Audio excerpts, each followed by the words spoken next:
Well, good morning, Damn Fam. Today, recording day is Monday, August 10th, 2026. And on today's Daily Beaver Morning Show, we are going to follow up a little bit on what we were talking about Friday about how well Canada actually is doing relative to near peer nations with some news that actually came out Friday. And I actually didn't address on the show a comment by the co founder of Bloomberg expressing lots of confidence in Mark Carney. This layers on top of articles that we've seen in past weeks, particularly an impressive two-part series in the Wall Street Journal that does focus a little bit on Mark Carney, actually quite a bit on Mark Carney. So Mark Carney appears to be having a moment, and while the conservatives are trying to make us believe that he is incompetent, now the conservatives are asking us to believe them over not only Mark Carney, but Bloomberg and the Wall Street Journal and every other pretty much institution.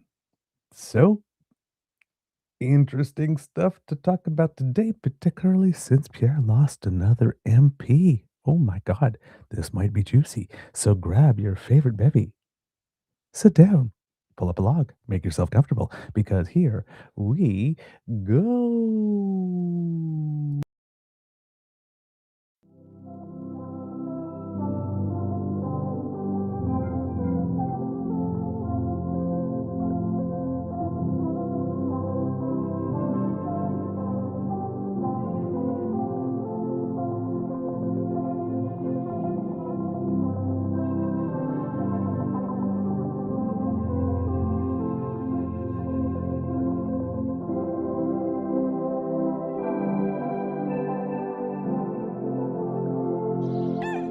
Good morning, this is the Eager Beaver Show. You are listening to a True North Eager Beaver Media Incorporated podcast.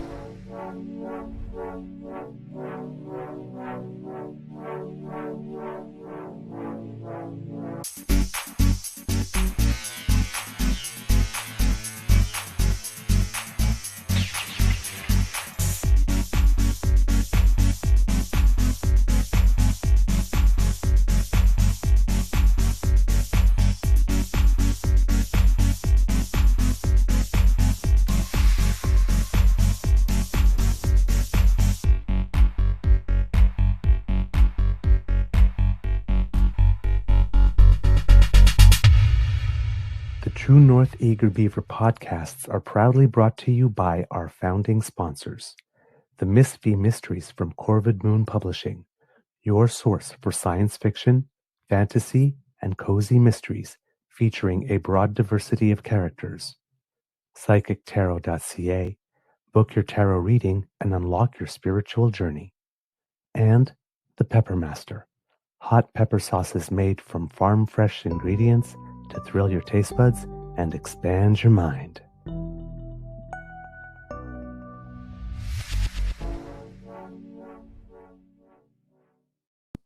Well, good morning and hello, kids and cubs, and welcome to season 6 and episode number 959 of the Daily Beaver Morning Show. Oh, Canada, always 100% Canadian, and always, of course, beaverific. Today, recording day is Monday, August 10th, 2026, and it looks like it's going to be a fine day here at the Beaver Lodge. I'm seeing some sunlight outside my window and blue skies at the moment. I am your host, the Eager Beaver, pronouns he, him, hey, Mr. Beaver, eh? And not with me as usual is my good friend, Mr. Grizzly, but I did get a dose of Grizzly this weekend with the pubcast. Hopefully you joined us. And if you did not see it, you can find it exclusively on our YouTube channel. Just two guys sharing some nosh, having a couple of drinks, shooting the breeze, that kind of stuff. It's always a fun time. And I went back with Mr. Grizzly afterwards to get myself a little bit of Lola time. And she was very, very, very happy to see me, and I was very, very happy to see her, and she was happy to see that I was happy to see her, and she was happy to see that I was happy to see her, and we were happy to see each other.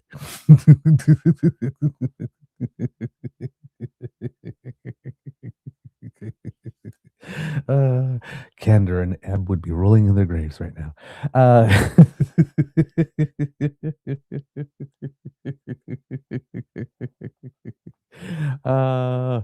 I went a little show tunes there. I revamped a little bit of a Roxy from Chicago to do that. But yeah, Lola, that thing is love on four legs, I tell you. But as Mr. Grizzly says, right, 90-pound uh, Dogo Argentino, and very, very, very strong, and not aware of her own strength when she is very happy and very excited. So, in the first few seconds, sometimes I try to go in for a hug, and then she just turns her head very quickly, and I get, I get cuffed a little. And it's like I feel it, and she doesn't feel a damn thing. But it's love and it's real, and I'm part of her pack. So, you know, and that's all it is. That's all there is to it. So it's a wonderful time. Any time with Lola is wonderful time. Any time with Mr. Grizzly is wonderful time. So my heart is full, my cup runneth over, all that good stuff. So that's how my mental health is doing today. I got that to that a little early. How was your mental health doing today, damn fam? And a big thank you goes to our podcast founding sponsors, the Peppermaster, the Miss V Mysteries from Corbin Moon Publishing, and psychictarot.ca. Oh, well, okay.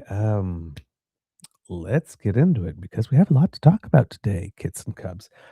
First, unfortunately, we do have some sad news because the uh, forest fire situation. Sorry, I was just distracted by something that caught my eye there. The forest fire situation is getting worse, and it is not only bad in Canada, right? We saw what's going on in Europe, particularly in France, in the United States, in Utah. There's an intense and dangerous fire season going on with at least half a dozen active wildfires that have scorched greater than 500,000 acres as of Sunday evening. Fire officials say two helicopter pilots died while fighting the Widemouth 2 fire in the central part of the state on Friday morning. Residents near the Rocky Canyon fire in northern Utah were ordered to evacuate. The National Interagency Fire Center says that firefighters are working to contain greater than 90 wildfires across the United States.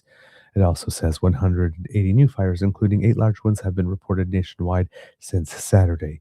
You will also note that there's been nobody in the Canadian government who has chastised the United States of America for how much it rakes its forests, and considering that it has so many more people than we do, and so much more money than we do, and much less forests than we do, you think that they would be able to manage that. I mean, given their expectations of what we're able to do with ours.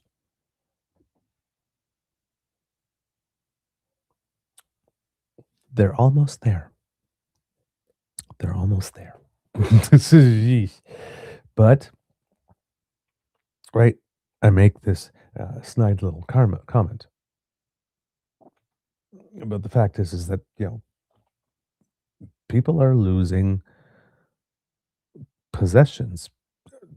2 pilots lost their lives. Right? This is a very serious situation. And I'm seeing certain politicians, saw one in Canada, can't remember her name off the top of my head, but in British Columbia, lamenting all of this, but representing a political movement that doesn't want to lift a finger to address climate change or even acknowledge that it's real. So, I mean, how much are you lamenting really when you're not willing to do a damn thing to prevent it from happening?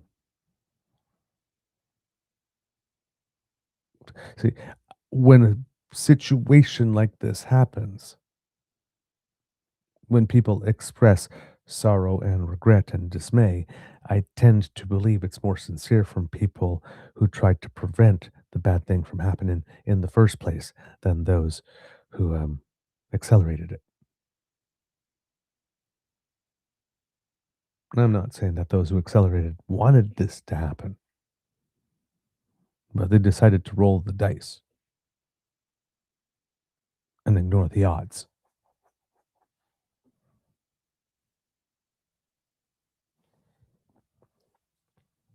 There's accountability for that. There's accountability for that. It may not come in one's career and that type of stuff, but for people who are paying attention, it does come at a cost to one's credibility. And maybe there are not enough of us who are paying attention, or enough of us that are doing so with the critical thinking skills that are necessary in order to be able to exact consequence in a timely fashion for those types of errors in judgment, particularly when they become so glaringly evident as people losing their homes and lives. You would think. But we don't really have a tradition of that in Canada, right? When we had the tainted blood scandal, there's not very many people that were found guilty following the entire Creever inquiry, even though a lot of people got sick and people died. Lac-Mégantic. We changed rules. We cut red tape, which means we reduced citizen protections. And the absolute worst case scenario happened. Don't recall anybody going to jail for having changed the rules that made it such that an incident like this could happen.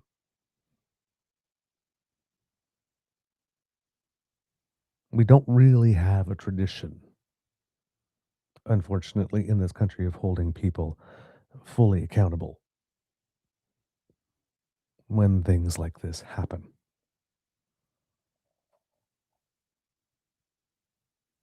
right? And because wildfires now are no longer a once in a generation thing, at least the type, that we saw, maybe 10 or 13 years ago, 2013, I think it is in British Columbia. Now they're pretty much an annual thing, and we're pretty much getting used to the fact that summer season is wildfire season. And that if we're lucky enough to not have one affecting where it is we live immediately, that probably at some point in the summer there's going to be a few days that we won't be able to summer, like those of us of a certain vintage could remember summering. We would have to stay indoors. Those N95 masks that a lot of people had trouble with during COVID might become uh, standard fare in your households now for the days when the particulate matter is particularly heavy. That unless you have the best of filters in your actual home, you might need to wear N95 masks in your home too during the summer. I'm speculating here, but we're at the beginning of the beginning of the beginning of about 30 years of baked in changes already. And this is what it's like now. Imagine when we hit the peak. And it's not like we've reduced the amount of GHGs that we're putting out in the atmosphere. And there's still people out there making the case, well, gee, if we cut ours, it's not going to make any significant difference. That's not the point, though. The point is that everybody has to do their part.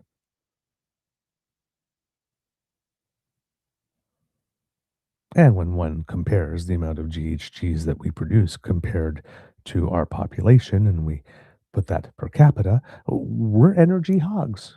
Yeah, yes, we live in a northern country, we have winter and all that kind of stuff, and we're also, very spaced apart.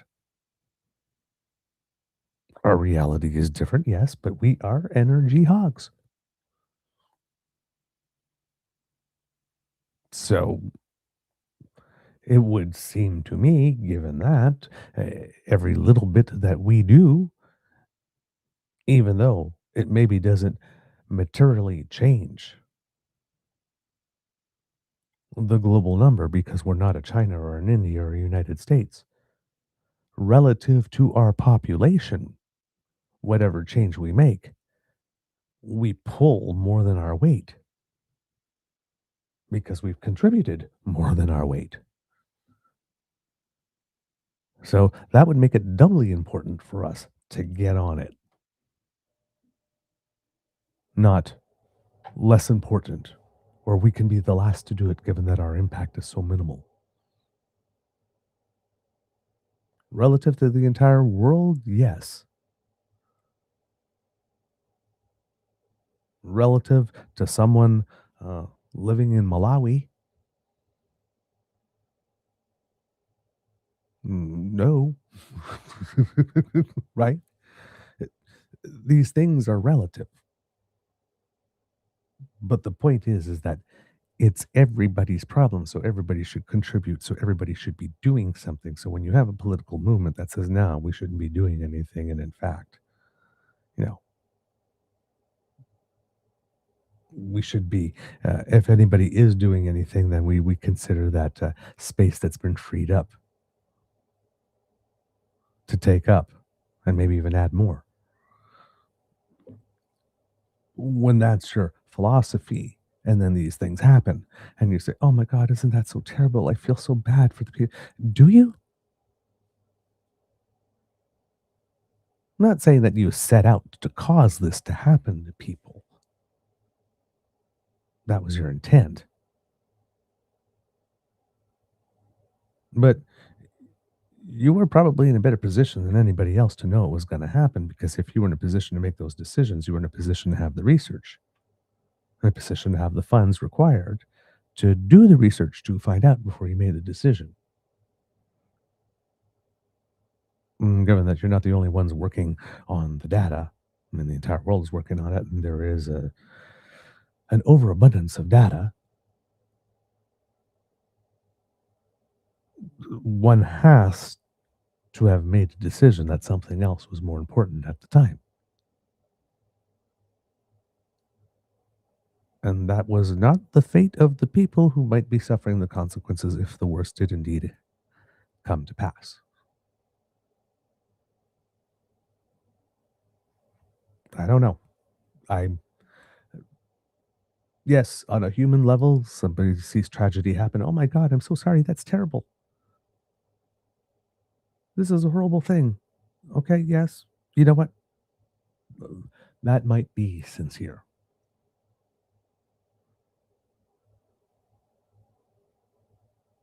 But I mean, you own a little bit of it.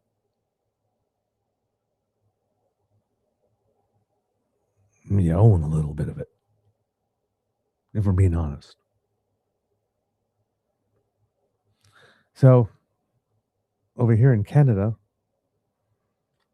unfortunately, as well, there has been at least one death.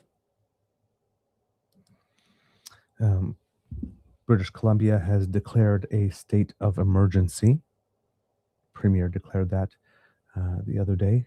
I think I have a clip on that that I can present later. But the Penticton RCMP did confirm the death of an 80-year-old woman as a result of the Summerland wildfire or the Bald Range wildfire.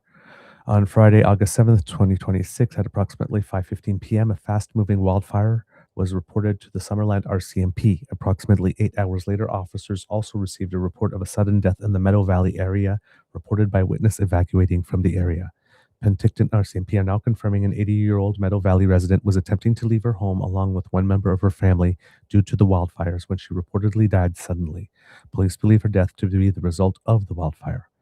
BC Coroner Service is conducting an investigation to confirm the nature of the woman's death. No additional details can be released. Quote, this wildfire has been a deeply traumatic event for all those in the region. Our thoughts are with this family who are now grappling with the loss of their loved ones, says Superintendent Beth McCandy, officer in charge of the Penticton South Okanagan Similkameen Regional RCMP Detachment. Quote, officers are working closely and providing full supports to the impacted family who are asking for privacy at this time. There are no other known fatalities reported to police at this time. BC RCMP continues to monitor the wildfire situation throughout the province to adjust and deploy police resources as needed. That was as August 9th. So there might be updates on those final statements there, but that's from August 9th. So yeah, that that was the news release itself from the Penticton RCMP detachment. According to CBC News, says here, repeats some of the things from the press release here. It says, as of Sunday, the fire had grown to 136 square kilometers in size. About 12,000 residents, along with people in surrounding areas, including southern Peachland, remain under evacuation orders. The remainder of Peachland and areas south of Summerland and west of Penticton are on evacuation alerts. The Penticton Indian Band has also declared a state of emergency. Smoke from the fire has led to multiple flight cancellations at the Kelowna Airport. Interior Health said it helped transport more than 200 residents out of Summerland and into safe locations and has set up a hotline for families looking to reunite with loved ones. A city official said Sunday that Summerland's downtown has survived the fire intact. Quote, I was in downtown Summerland myself yesterday as late as 2 a.m. Pacific time and everything is fine, Summerland Chief Administrative Officer Graham Statt told a regional district of Okanagan Similkameen live stream on Sunday. Quote, there is active fires around the community still that are being dealt with, and there are some hot spots and stuff, but downtown Summerland hasn't been destroyed, anything like that. Summerland Mayor Doug Holmes, however, said there were losses in the area. Quote, we know structures have been lost. We don't know how many. Holmes added there was no time for residents to return, adding that power lines are down and water supplies are likely contaminated. Quote, until we know all of that infrastructure is safe, we can't really let people back, he said. We will be leaning on the province for support to make sure that everything is safe for people to get back and to return to their homes, he said. Stat said planning is underway for a phased re-entry. Some groups, like those who work with livestock, have been allowed temporary access to care for animals, he said. Lee Gibbs, who lives at the base of Bald Range above Summerland, said she knew it was time to evacuate when she saw a helicopter refill water from her family's property. Quote, when we drove out, we could see the horses running around into the flames and into the smoke, she said. It was gut-wrenching, she added, not knowing whether they would live or die and not knowing if you would have a house to go home to. Many residents are now sheltering in Penticton, which has set up a resource hub for evacuees. Due to limited accommodations, evacuees are being urged to stay with friends or family if possible. Not everyone wanted to flee. Jim Uri has been a Summerland resident for the past 34 years. I don't want to see it go away, hence I might stay, he explained. My wife said she wants to go. Provincial and local emergency officials have urged everyone to obey evacuation orders and say defying them puts lives at risk. Please, please, please, please, please, please, please, if you are in the area, obey all evacuation orders immediately. Please do not make people who are already risking their lives to help have to double back in dangerous conditions. And always have a go bag ready. I'm still hearing reports of people saying, we got the evacuation order and I had time just to grab 2-3 things. Don't wait for that moment to try to think of the 2-3 things you can grab. And don't waste time trying to grab 2-3 things. Have the go bag ready. Medications, important documents, birth certificate, social insurance number, deeds to property, ownership papers. You know, if you've got kids, you know, diapers, formula, just extra water, candles just in case you might need them for something, lighter, in case you might need it for you just never know, but blankets, stuff of the like. So have a go bag ready. Mm, just so you can just like pick it up, even like have it in the trunk of the car already. If things are that bad, so that when you get the evacuation order, hey, it's go, and you're out of the house in 30 seconds, and you're on that road, and you're going. Don't risk it. Don't risk it. um Much of the province's southern interior is currently listed at the federal government's highest level of drought intensity. It's very drought driven. There's a lot of drought in the Okanagan right now, said Nicole Bonnet, BCWS incident commander on the Bald Range fire. Bonnet said overnight relief wasn't as strong as anticipated due to lack of moisture. The service said in its Sunday update that if skies clear, quote, fire behavior will increase significantly due to increasing winds throughout the day. The Wildfire Service said its focus on Sunday was limiting fire growth in the drainage between Fish Lake and Garnet Valley, and that growth to the south remains a concern. Across BC, there are roughly 13,200 properties on evacuation order and another 5,800 under evacuation alert, affecting approximately 21,700 and 10,600 people, respectively. Whew. Man. Okay. That's from Arden McLeod and Simon Little of CBC News, with files by Brady Strachan and Jay Bertagnoli. This is something here. And like things are serious, right? In Kelowna, there's ER physicians that say they are experiencing severe exhaustion at the moment. Yeah, we are, other nations have sent help. I know Mexico is here. There's a second nation that I had heard of, and the name escapes me off the top of my head here. And then, of course, we have the state of emergency that has been declared by Premier Eby here. So let me see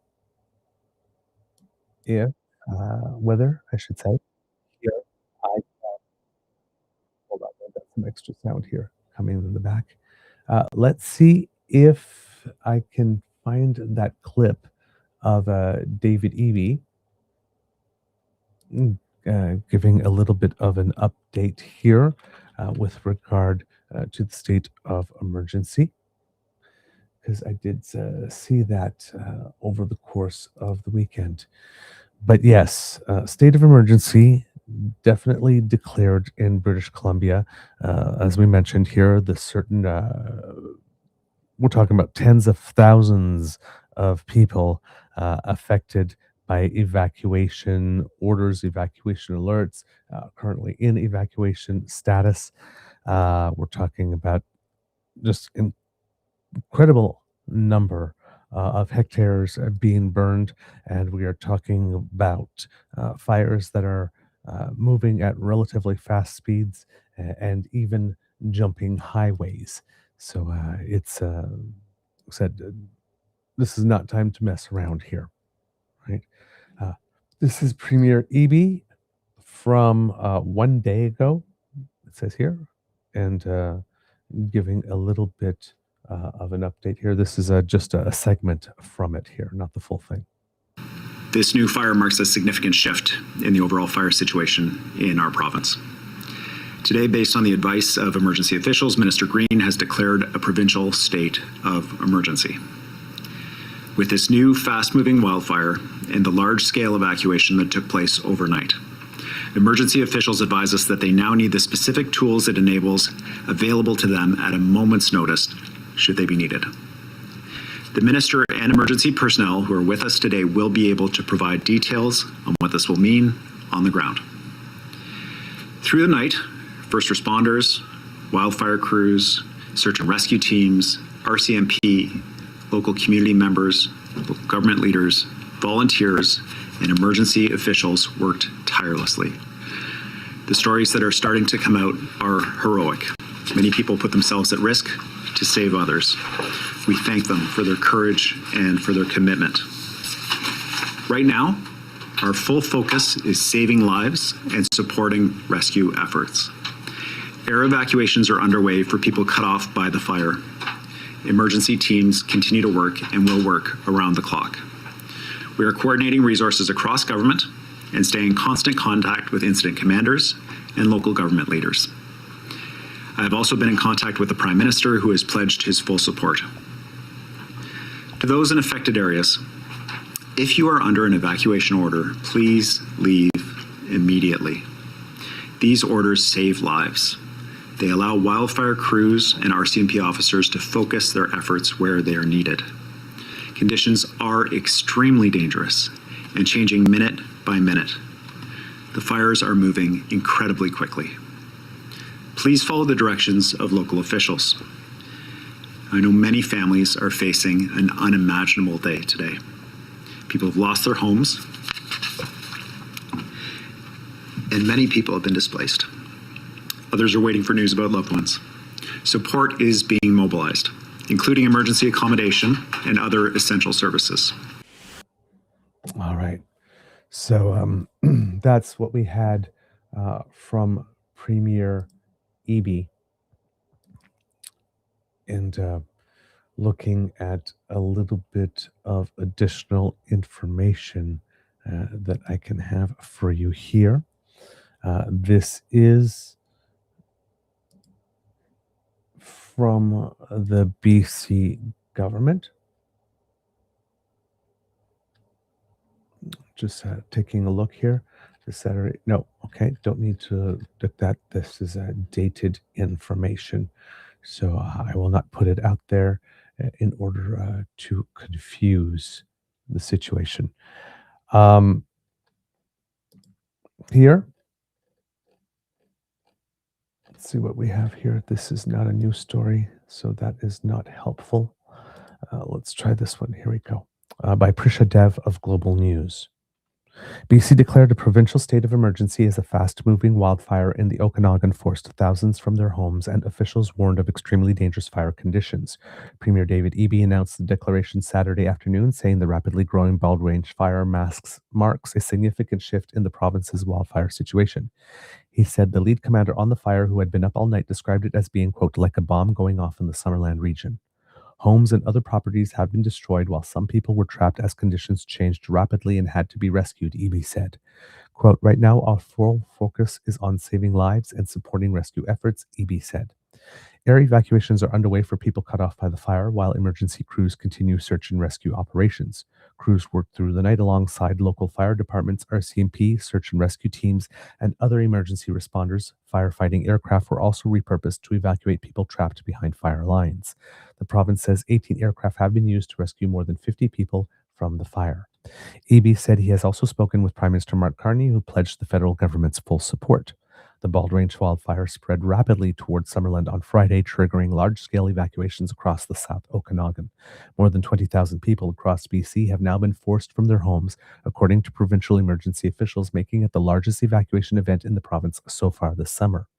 Emergency Management Minister Kelly Green said the state of emergency will give the province additional powers that can be used quickly if needed, including securing accommodations or imposing local travel restrictions. No travel restrictions are currently in place, but the province is asking people to avoid non-essential travel to Summerland and other affected communities. Eby said the declaration could also allow the province to restrict travel, prevent price gouging, or ration fuel if necessary. The state of emergency, The state of emergency does not unlock additional firefighting resources or funding, officials said. Highway 97 was closed as the fire spread and evacuation routes were affected. In some cases, people became isolated by the flames and had to be rescued, according to Eby. BC Wildfire Service Director of Provincial Operations Cliff Chapman described the fire as one of the most challenging the agency has faced. Conditions across BC's southern interior are extremely volatile. Chapman warned there will be more evacuation orders this fire season as conditions deteriorate, and said officials expect to remain in an intense wildfire response through the rest of August and into September. There have been 70 new wildfires in BC over the past 7 days, with 105 active fires burning across the province as of Saturday morning. More than 2,000 personnel are involved in the response, including around 500 firefighters and incident management personnel from outside BC are also in the province, including resources from elsewhere in Canada, Mexico, and Australia. That's the other country. And I believe I saw Kit in the chat mention that we also have people here from New Zealand. So thank you so much, international friends, for lending a hand in our time of need. Officials said those crews had been requested before the Bald Range fire erupted in anticipation of worsening conditions. Good that we had some foresight. The province is urging anyone under an evacuation order to leave immediately and those under an alert to be prepared to go. Officials are also urging anyone who can help family and friends have a place to stay, quote, please do so as it allows us to dedicate resources to those who are more vulnerable. And this was reporting also came with files from the Canadian press. So there's a lot going on here. That's an incredibly massive evacuation. When we're talking 20,000 and more, we're potentially even in the 30,000s and close to 40 here, if you're counting all regions. And there's not necessarily, I mean, we have a housing shortage to begin with, so there's not, 40,000, 30,000 extra homes needed indefinitely, and all of a sudden is that's a lot. That's a logistical nightmare. So hopefully, of course, in times like these, most people, the overwhelming majority of people, do what they need to do to be helpful, and that's one of these wonderful things about being Canadian and living in Canada, is that we do have still that sense of a community and helping our neighbors out, and even if our neighbors are strangers. But yeah, this is logistically, this is, um, I do not envy the government of British Columbia at the moment. I seriously do not. So yes, please, listen to the updates, follow all the orders, have your go bag ready, and when you get the order, do not hesitate. Just go. All right. And stay safe. And if you know anybody who's affected, please let them know about cbc.ca/LITE. That's cbc.ca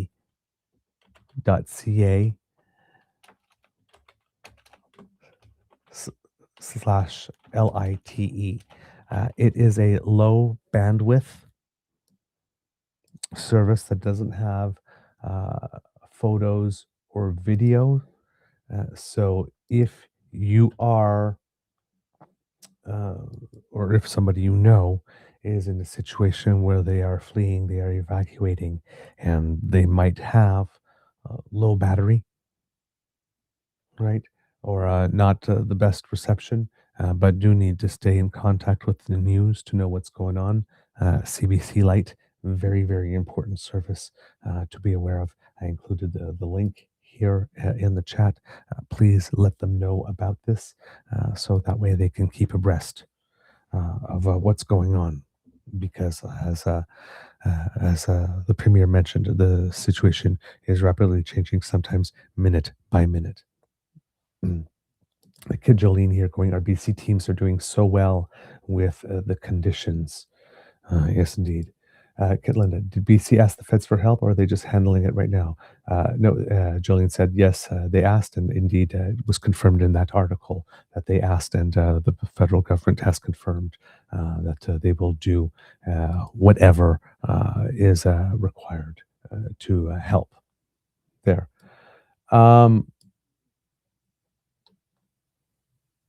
Jolene says, highly recommend Pet Safe Coalition. They rock and have great information. I'm going to guess that has something to do with keeping your pets safe. When it comes to situations like this, Jolene says, I have been evacuated twice and it was so damn helpful. So that is very important This was brought about by Kit Saucy saying, "My heart breaks for the people who were forced to leave their pets behind. We need a system to help them as well. There wouldn't be a lack of volunteers for that." Indeed. Indeed. Indeed. I can attest to that. Kit Linda says, "We have a fireproof box that lives in our downstairs closet with all insurance docs, passports, birth certificates, my citizenship cards, etc., ready to grab." Kit Saucy has here, "Thrift shops are a good option to have extra of some items to keep in an emergency bag. A tote bin in the trunk of a vehicle can also be a way to make it easier." Yeah. It says, "This is now something people would be wise to prepare when they are not in an emergency. Some people get freaked out at the thought, so won't prepare. Bad mistake." Yes, and not only emergencies, but last wills and testaments. You would be amazed the number of conversations that happen where someone younger in the family asks someone older whether or not they've taken care of that, and the person who is older gets very, very angry because they interpret that as the person asking wanting them to die so that they can get their stuff or get their inheritance, when it's nothing of the sort, of course. I mean, in some cases, it can be clearly, but it's to be prepared, right? Because the moment when it happens is traumatic enough. You've lost someone dear, having to do all the wrangling because uh, you know documentation hasn't been taken care of and planning hasn't been done.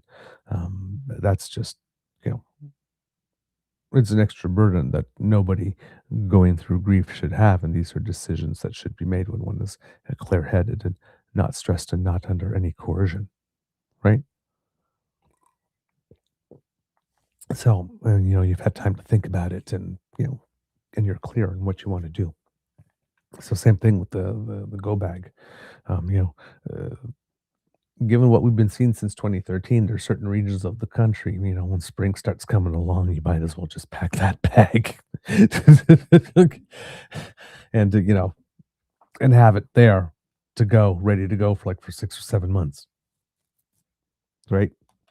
Yes, canned food, dry food, couple days supply, because depending on the size of the evacuation, you don't know when you're going to have an opportunity to have something to eat, particularly if you have dietary restrictions. Because there's a lot of people that will donate food. But, if I were in a situation that was an emergency and all these people donated food and almost everything that donated had to eat, I would go hungry very quickly.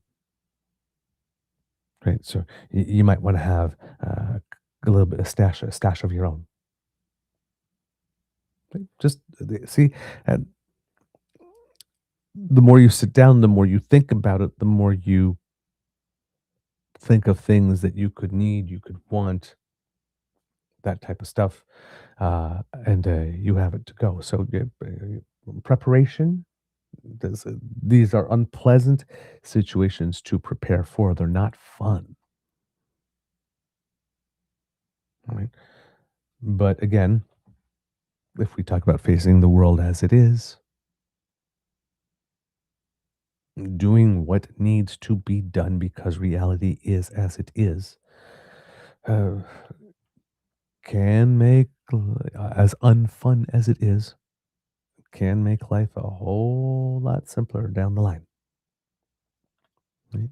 So just yes, could means having some cash with a go bag and a supply of any medications. Yes, some cash, you might need it, depending on where you are. If electricity is out and all that kind of stuff, you might not have access to the ATM. You might want to have a little bit of cash. Indeed. There you go. Yeah, there we go. Oh, thank you, Kid Breens. Great go bag suggestions. Thank you. Kid Sassy, having a prepared emergency checklist to look at can help make it easier to remember things that well. Yes. Yes. Yes. Uh, yeah, you're right there, Saucy. Maybe a good special episode to show what is good to have for a go bag preparation. Might ask Kit Hugh might be good for that kind of show. Put that together, that kind of stuff.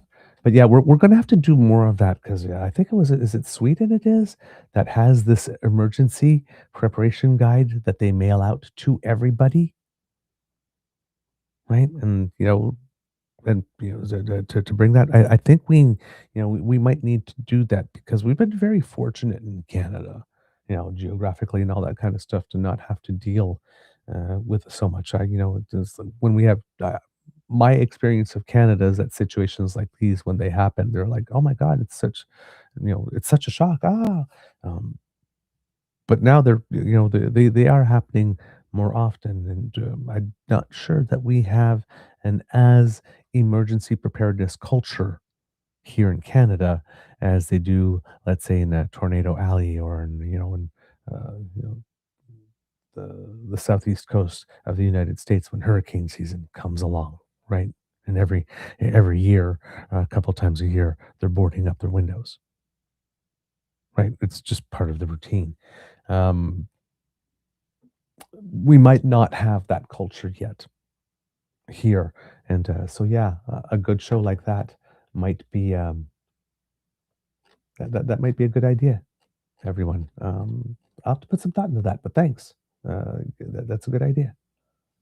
Kid Saucy here. I have can opener in my bag because of formula cans, but right, left it in my bag. Yeah.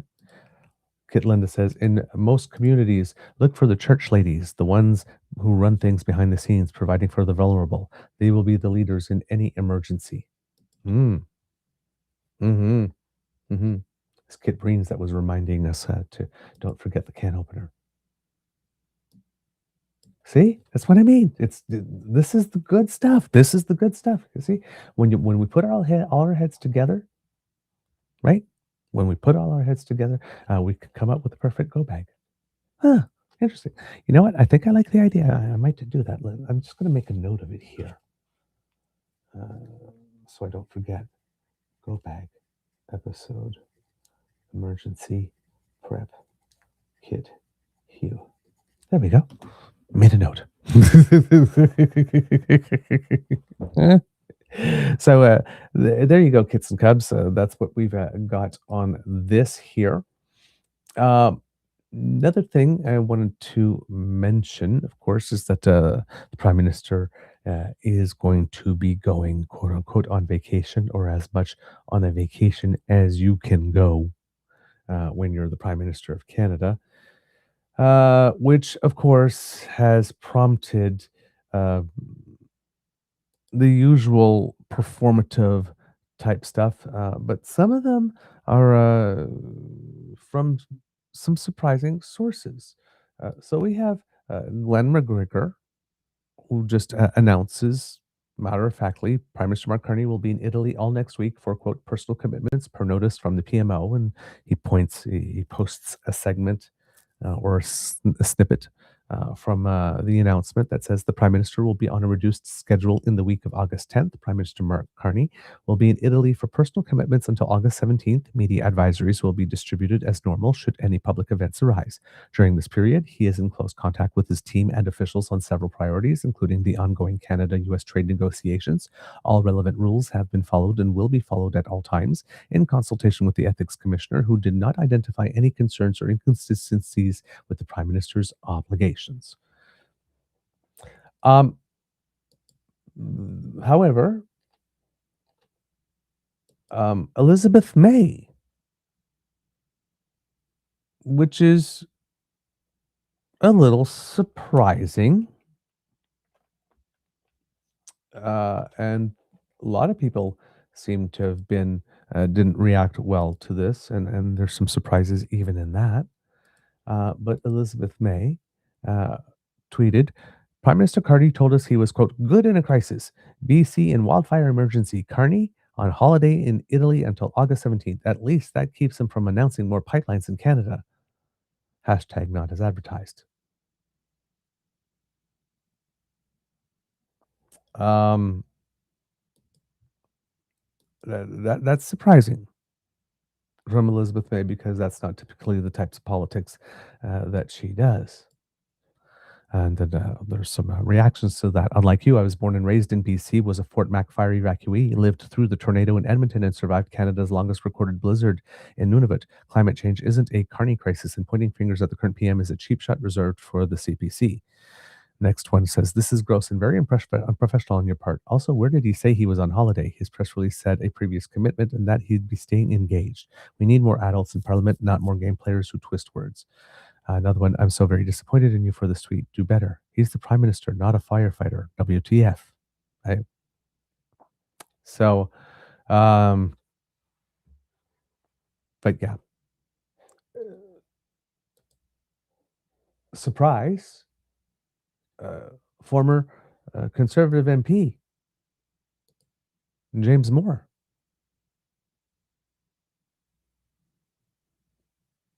About Elizabeth May. Cheap. You're better than this. And she is better than this. Linda says, she knows better. She does. She is the procedure and how it really works person. Okay, for everyone in the back row on this one, Canada is a G7 nation. It is one of the 10 top economies in the world. We are a modern nation. We are a developed nation. We have systems for this. The Prime Minister is not central to firefighting operations.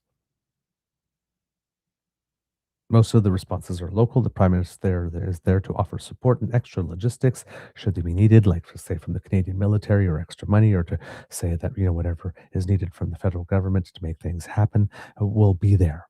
If they need to place some international calls, ask for other nations to come and send some people, all that type of stuff, they're there. If there's going to be, to rebuild, they will be there with funds. Right? We have a prime minister, we have a cabinet, we have ministers. There's a minister of emergency preparedness. There's a minister of public safety. There's an entire government. There's an entire public service, which is one of the most professional public services in the entire world.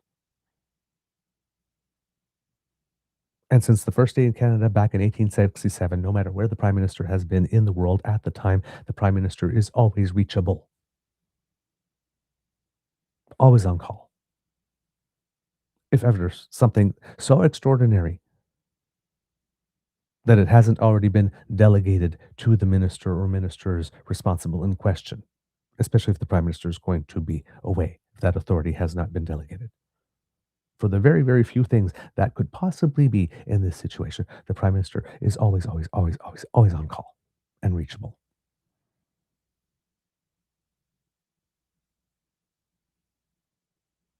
We are a developed nation. We have built-in redundancies. We know that disasters can happen. We have a system for this. We've already planned for this.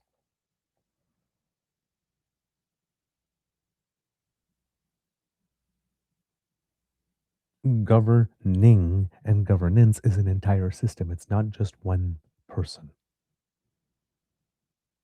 Can we stop losing our minds every time somebody takes a vacation or takes some time off when there happens to be something major going on? If you're running a country and you are the leader of a G7 nation, there's always something going on. The Prime Minister has clearly been working very, very, very hard. We see all the travel he's been doing. We see everything he's been negotiating. If anybody has earned a week vacation, it is this guy.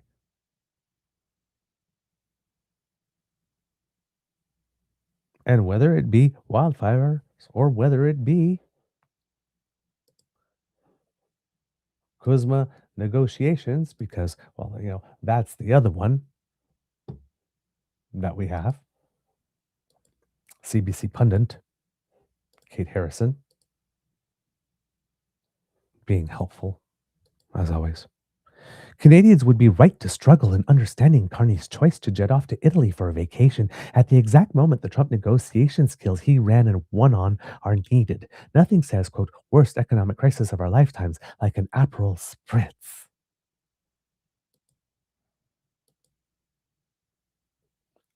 Again, we have a system for this. There's an ambassador. There's a trade negotiator. There's a Canada-US trade minister. Mark Wiseman, Janice Charette, Dominic LeBlanc. 3 extremely competent people.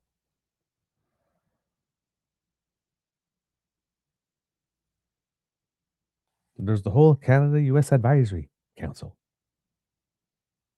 The communication is happening.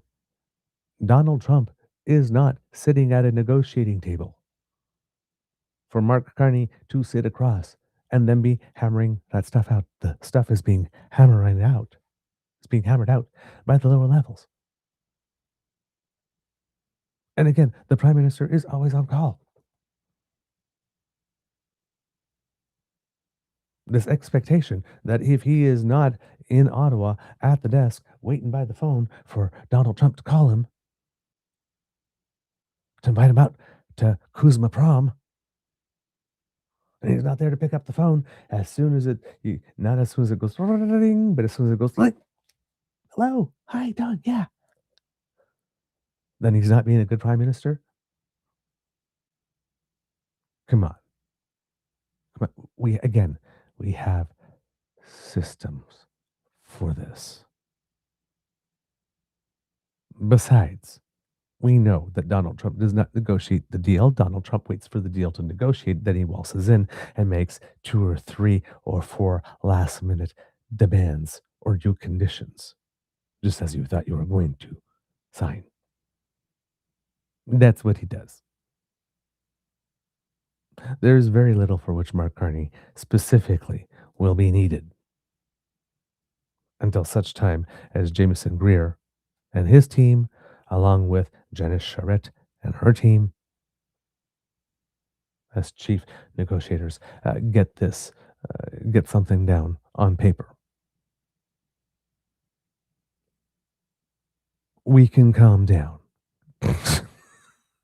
Plus, Donald Trump is wildly known for being the person that keeps on and keeps on and keeps on extending deadlines.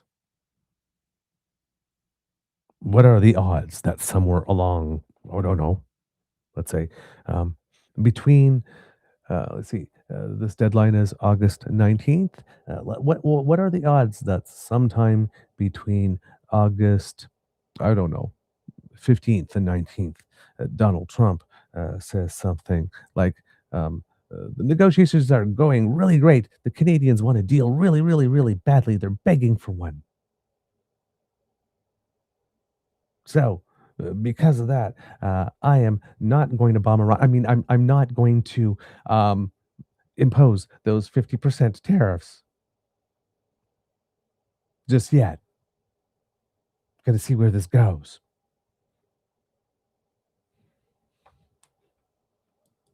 Right?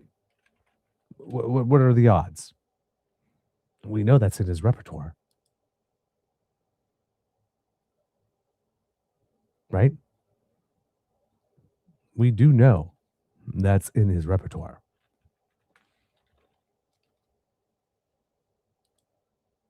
Because, you see, Donald Trump might be having a couple of other considerations on his mind. One might be the 30-year bond yield, which is now at 5.225, and not too long ago, on the 31st of July, hit a high of 5.281. the highest it has been in 5 years at least. That's not good. How about the 10-year? Ooh, that's really not good. 4678 with a high of 474 also on July 31st. Yeah, that's not good. This here is not a good trend for the United States. Maybe that has something to do with it. There's a lot going on with regard to the United States also having to buy a lot of Japanese yen,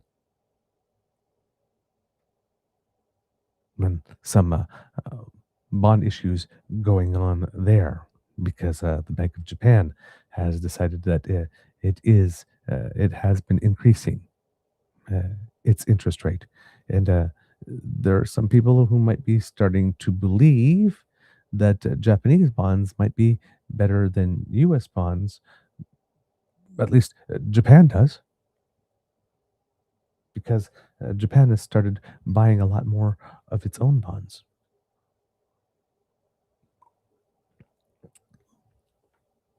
Interesting. Which has caused the United States to have to attempt to shore up the Japanese yen.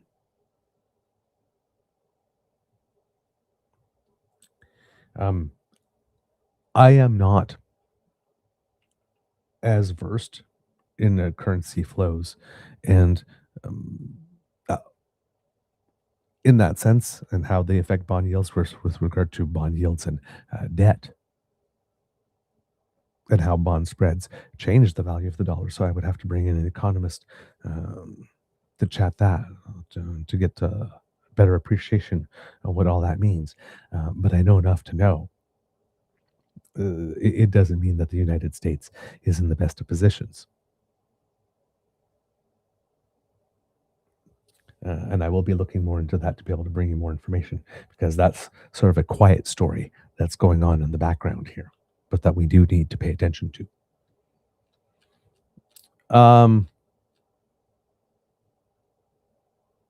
Let's see.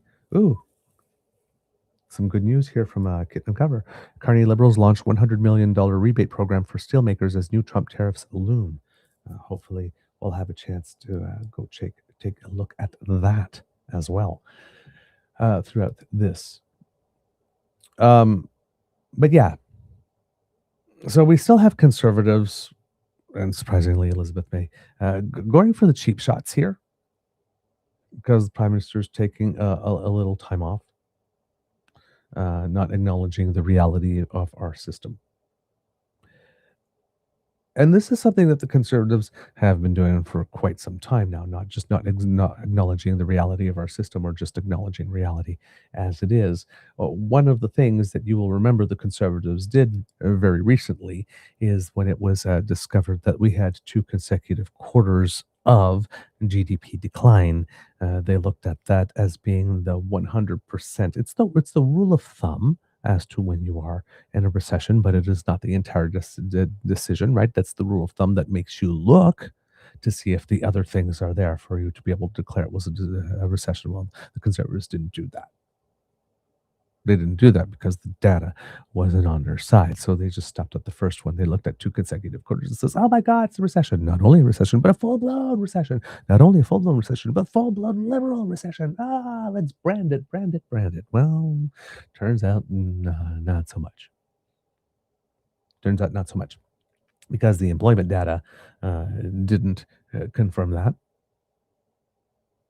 right? We have Canada having added to our employment numbers over the past few months, creating jobs at a rate 4 times that in the United States. And in fact, in the United States, their latest job numbers that they received, the prediction is that it would be upwards, and it is actually negative. So while we had blockbuster job gain last month, the United States had a net job loss. And then their employment report gave a revision to the numbers of the 2 previous months, and both of those were revised downwards. So employment is way better here than it is in the United States. Inflation is way better here in the United States. We are still between 2 and 3%, whereas the United States is above 4, I believe, or maybe just below 4 with the latest numbers because the price of gas dipped a little bit. Food inflation is still high, yes, but our inflation is way lower than it is in the United States. So are our interest rates. So is the cost to borrow money and to service our debt. So is our debt to GDP ratio. We have a better credit rating than the United States as well. GDP numbers, as we reported right now, based on the second quarter numbers, show an annualized growth rate of 3.4%, which is something that people would trip over their own mother to achieve in Canadian politics, whereas the United States is at 1.5.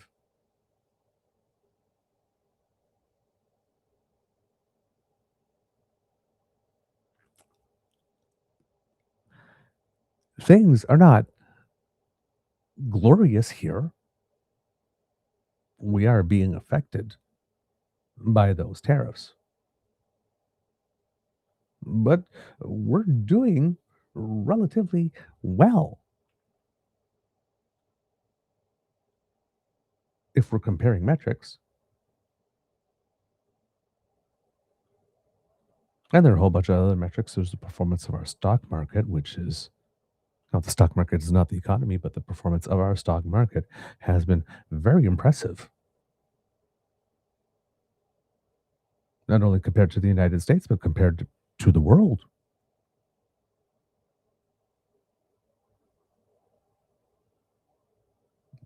Canada is being seen more and more and more and more as a very attractive destination for investment. Now you have Pierre saying all these things. He's out there going like, "We need results. We need results." It's like you just got 2 free trade deals, dude.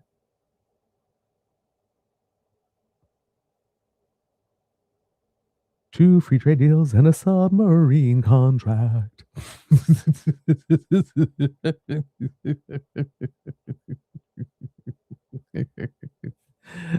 God. The economic numbers are good. The job numbers are good. Pierre's having a bit of a hard time. And he certainly was not helped this week by Bloomberg, Canada. Not helped in any way, shape, or form at all. Because I believe it was on Friday, if I'm not mistaken, the guy who is not only the current editor-in-chief of Bloomberg, but who is also the co-founder of Bloomberg, had some very interesting things to say about the Canadian economy and about Mark Carney. He also wrote a very interesting article about it as well that I have for you. So here's the article, and then we'll get to the video clip, which by now you've probably seen, but you've probably seen only one clip. I'm actually going to bring you the interview. But this is by Matthew Winkler, Editor-in-Chief Emeritus of Bloomberg News. He says, when wildfire smoke from Canada enveloped the northeastern U.S. a few weeks ago, President Donald Trump seized on the extreme weather he claims is a climate change hoax to announce 50% tariffs on cheese, hockey sticks, and some other 500 goods that America imports from its neighbor worth about $20 billion, or 2% of bilateral trade last year. Never mind that the outburst again, the largest Let me try that again. Never mind the outburst against the largest foreign supplier of electricity and hydroelectricity to the U.S. as an apparent violation of the U.S.-Mexico-Canada agreement that Trump negotiated during his first term and called it the, quote, largest, fairest, most balanced, and modern trade agreement ever achieved. Yet he declined to renew the pact July 1. Depending on what you read, Canada Prime Minister Mark Carney is either a stoic leader fighting an uphill battle or one who has run out of options. The New York Times headlined its analysis, Trump is squeezing Canada, don't expect Carney to roll over. The Wall Street Journal, on the contrary, said Carney has tried the carrot and stick with Trump, but neither is working. Obscured by these prevailing narratives is what money is doing. The U.S.'s largest trading partner behind Mexico is poised to attract record investment from outside its borders after foreigners poured Canadian $256 billion, or 183 US, into Canada's stocks and bonds in the 12 months ended May 31, rivaling mid-2022 for the most since data initially was collected in 1990.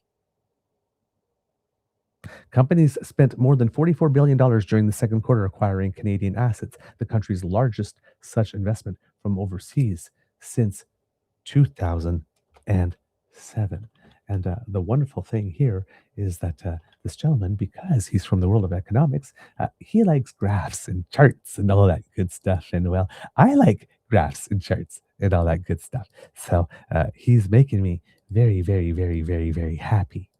And here's the first one that he's got is the money is pouring in. He's talking about foreign investors.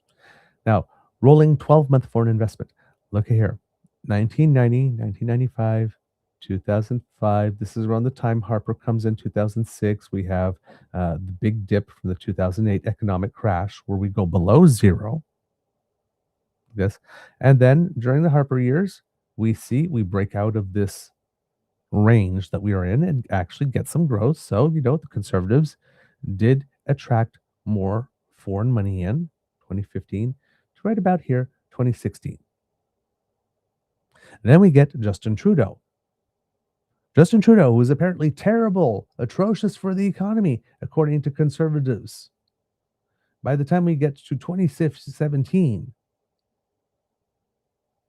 adds as much to how much foreign money is coming in than Harper did in his entire term. Then we get the dip from COVID, which is a big one. And as you can see, was a much bigger one than the 2008 crash. But Trudeau, you could see, and Freeland and whoever, Morneau and everybody else that was in the part of the economic team, had built it so high that even despite this, we didn't dip into the negative like we did there. We still had positive foreign investment. And look how quickly we bounced out of that.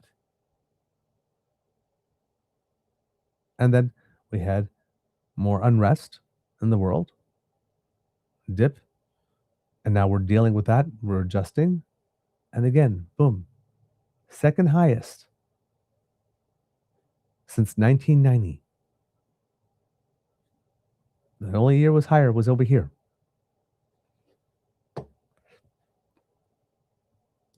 But Pierre Poilièvre wants you to believe that Mark Carney is totally incompetent and very poorly educated on economics. The bullishness is being rewarded with signs that Canada's economy is starting to accelerate. A preliminary estimate released Friday suggested real gross domestic product expanded at an annualized rate of 3.4% between April and June, according to Statistics Canada's industry-based output data. The report came a day after the U.S. Bureau of Economics Analysis said GDP growth in America slowed to 1.5% for the same period, falling below the 2% median estimate of more than 40 economists surveyed by Bloomberg. So the experts predicted that the United States was coming at 2. It came in at 1.5. It came in at 25% less than expected. And we surprised everyone with 3.4.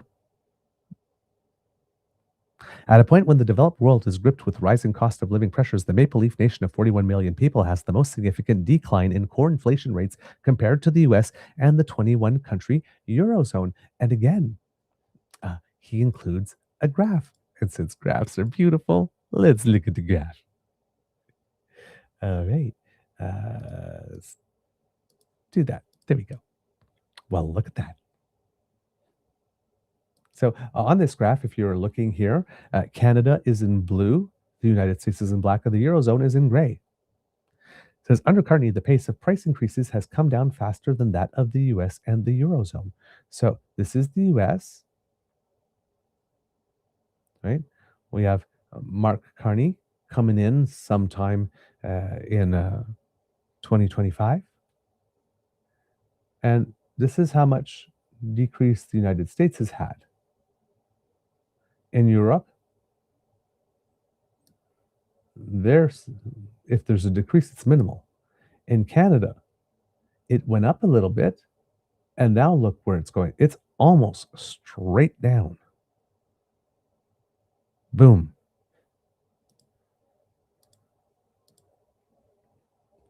In Canada, wages are still increasing faster than the rate of inflation. Not so in the United States. So our quality of life is actually even improving.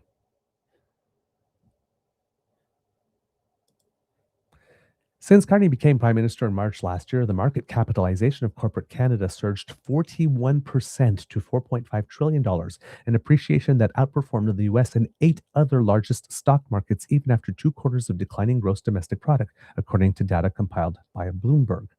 And again, another chart. This one, not a graph, but just a list. It says here that Canada is punching above its weight. Although Canada's stock market ranks number 8 out of the world's top 10, it has appreciated the most in value since Carney became Prime Minister. We've got the 10 largest markets in size: United States, China, Japan, Hong Kong, India, UK, France, Canada at 8, Germany, and Saudi Arabia. But if we look at the change since March 2025, the big 3, US, China, Japan, increased 36, 36, and 33, respectively.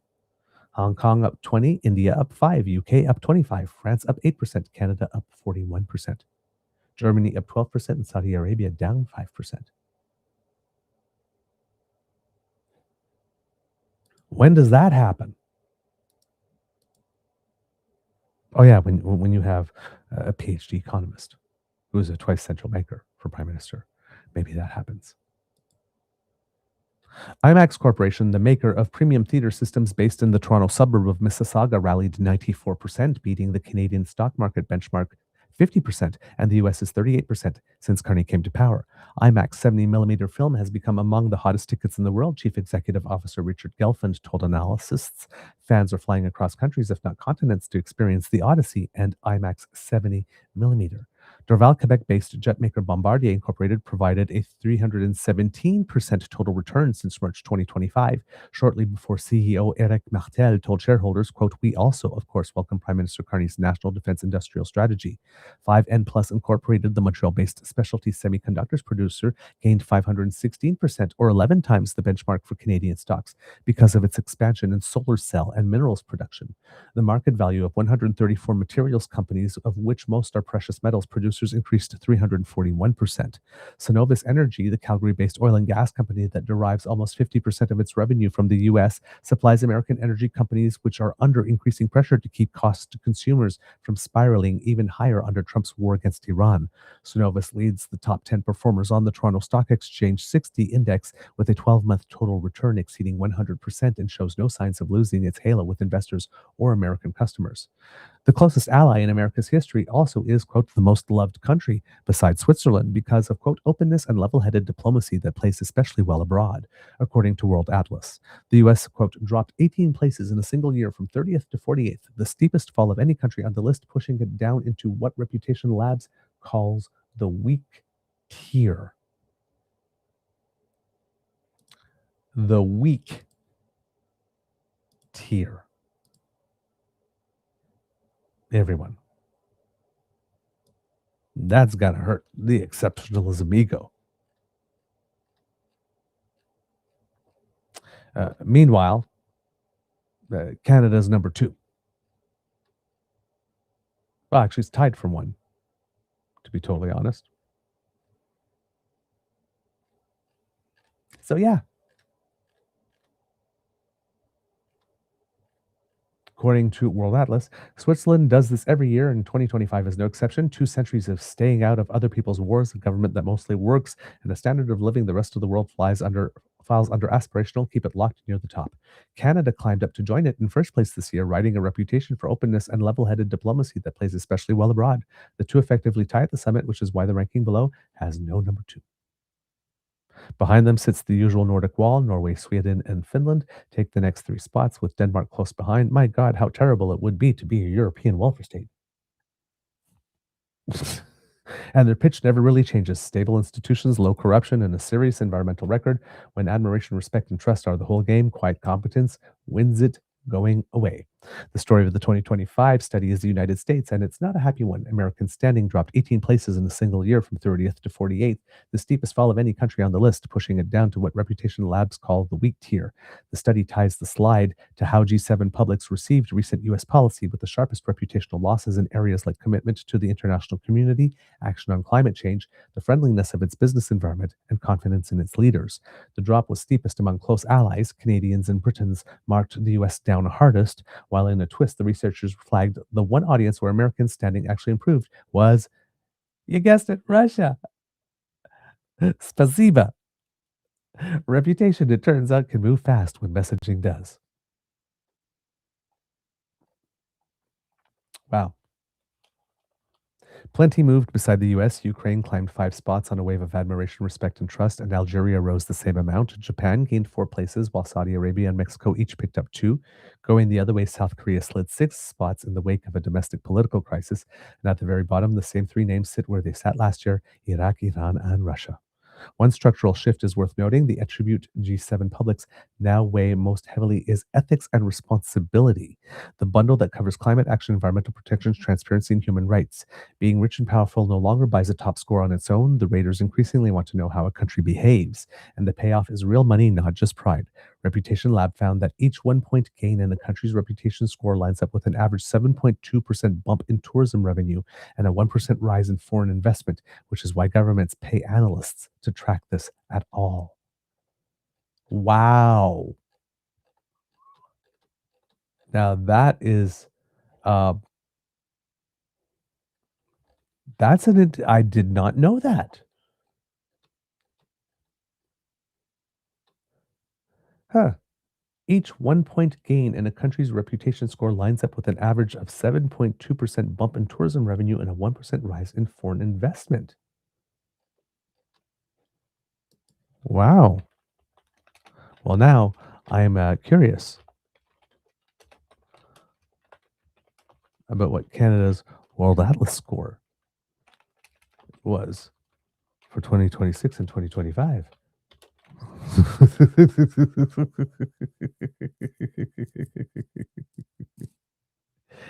Oh, man. Let's see here. Canada, so doesn't give me the number here. It says 2025, 2026, Canada scored 78.1, placing at number 1. And it says here, if you're thinking of the separate, no, that's not that one. World Atlas International Studies, Canada shared high positions with a score of 78.1. Yeah, okay. Then I'm looking for 2024, 2025 then.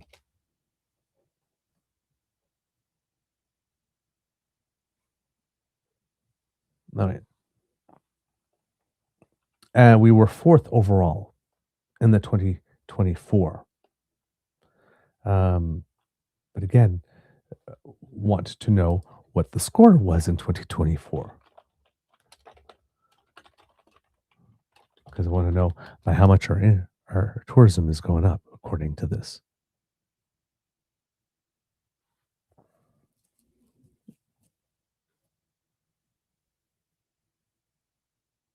Nope. It is not giving me that information. Oh, well. But yes, we went from number 4 to number 1 on that. But apparently, and we did that while we were broken. Apparently. Canadian resentment of Trump bellicosity helped Carney's Liberals Party win a fourth consecutive mandate in March 2025 for the first time in 116 years. A Rhodes Scholar who led Goldman Sachs Group Incorporated's Canadian operation before becoming governor of the Bank of Canada and the first non-British governor in the Bank of England's history, Carney committed his government to diversifying from the U.S. by doubling trade with countries in Asia and Europe by 2035. Backed by public approval above 50%, Carney in July announced that Germany's ThyssenKrupp Marine Systems will be the preferred supplier of Canada's planned purchases of as many as 12 new submarines, the largest military procurement in Canadian history. Only 34% of Canadians have a favorable opinion of the U.S., down 20 percentage points since last year when Trump began his second term, according to a recent poll from the Pew Research Center. The poll showed 22% of Canadians have confidence in Trump to do the right thing regarding world affairs, compared with 52% who had confidence in then U.S. President Joe Biden. Just 35% of those surveyed in Canada described the United States as a reliable partner, down from 83% in 2022. Ouch. Trump's 50% tariffs employing a Depression-era provision of the Smoot-Hawley Tariff Act of 1930, and if you watched Ferris Bueller's Day Off, you are familiar with those, that hasn't been applied or tested in modern courts exclude energy, potash, FIS, and critical minerals. They include goods that had previously been protected from import taxes by the USMCA. That 2020 trade pact recently expired and triggered a new set of negotiations that could run until 2036. Although cumulative year-to-date Let's try that again. Although cumulative year-to-date total individual fire starts are greater in the US, Canada has more active large wildfires burning at the moment, which was enough to provoke Trump's ire on Truth Social last month. Quote, "We are holding Canada responsible for the fact they are not properly maintaining their forests and brush therein, and the United States is being unnecessarily invaded by filthy, polluted, and unhealthy air, the quality of which is dangerous and totally unacceptable." Leave it to Canada to turn every Trump eruption into an opportunity. Leave it to Trump to insist that international trade, specifically taxes on Americans, is the remedy for natural disasters in an era of climate change. Boom. So, that was Mr. Winkler's thoughts. Canada seems to have it going on at this particular moment. Seem to be a hot little number. So let's see what Mr. Winkler has to say. Of course, he's going to be repeating a lot of things in this interview that were in the article because it was his thesis and he's here to talk about it. But said you all saw the one clip, but this is basically 7 minutes of the editor of Bloomberg refuting everything that Pierre has ever said over the last year and a half. Matt, interesting column, lots of data in here. You follow the money and you found that it is actually going to Canada. This is one of the greatest periods for overseas investment in Canada that we've seen in the century. And it may be unprecedented because, we have to wait for the rest of the year. But the short answer to your question is that money is pouring into Canada like we have not seen from everywhere. Stocks and bonds are the obvious beneficiaries. One example is there's this company in a suburb of Toronto called IMAX. You may have We've heard of it. Seen the hit movie Odyssey this summer. Have you seen it yet? I have not seen it. Yes. Did you travel across countries or even get on an airplane to see it in 70 millimeters? No, actually, I saw it with my grandchildren in a non-IMAX theater. But my team, which includes Shinpei, who compiles a lot of the data that we share with you, we are planning to see it at an IMAX theater again for me this summer. But the point is that whether it's IMAX, Cenovus, which is an energy company, Canada, since Mark Carney became the Prime Minister in March of 2025, has outperformed everyone in America and also the Eurozone and anywhere in the world. The 10 largest stock markets in the world, Canada appreciated the most, more than 40%. Okay, and we know the past year has been pretty good for stocks. Yeah. Canada's done great. Its bond market is also doing great, partly because the inflation rate in Canada, unlike the Eurozone or America, is actually trending lower, okay, and is outperforming both the Eurozone and the U.S. So I'd like to take a moment and stop here just for a second to point out again, right, that in this interview, we have the co founder of Bloomberg and the editor emeritus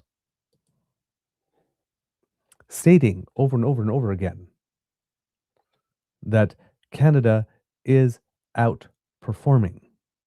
Since Mark Carney became the Prime Minister in March of 2025, Canada has outperformed everyone in America and also the Eurozone and anywhere in the world.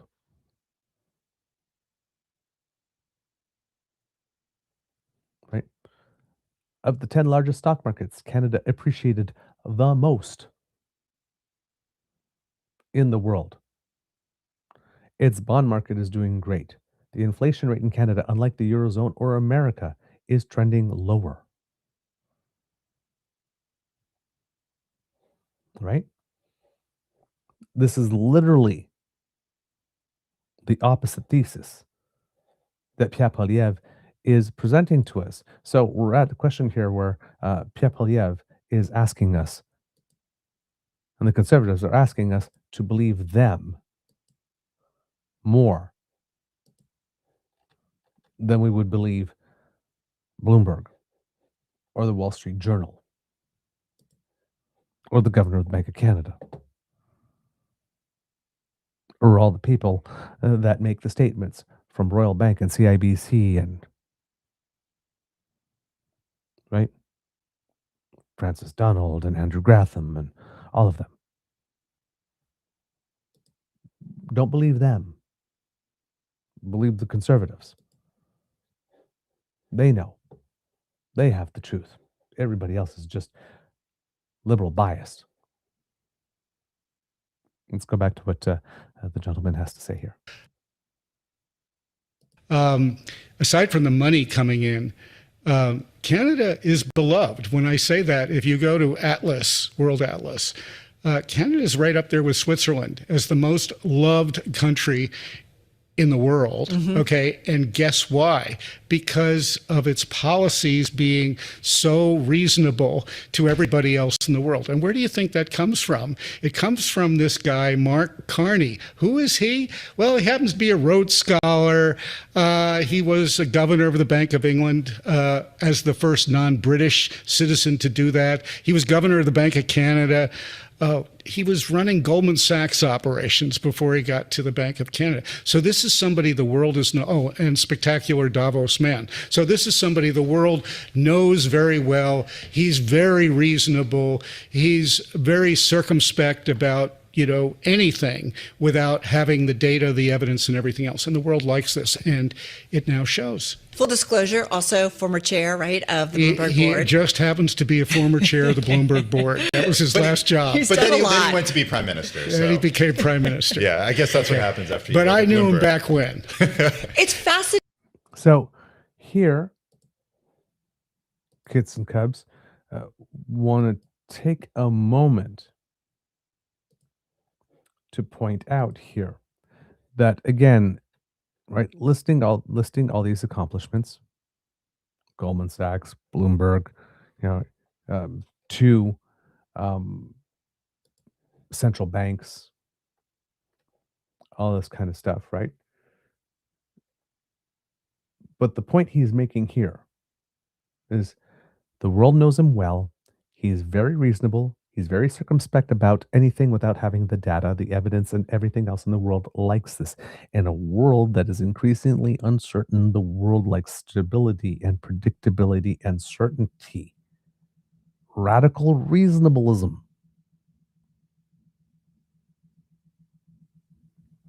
And they know him.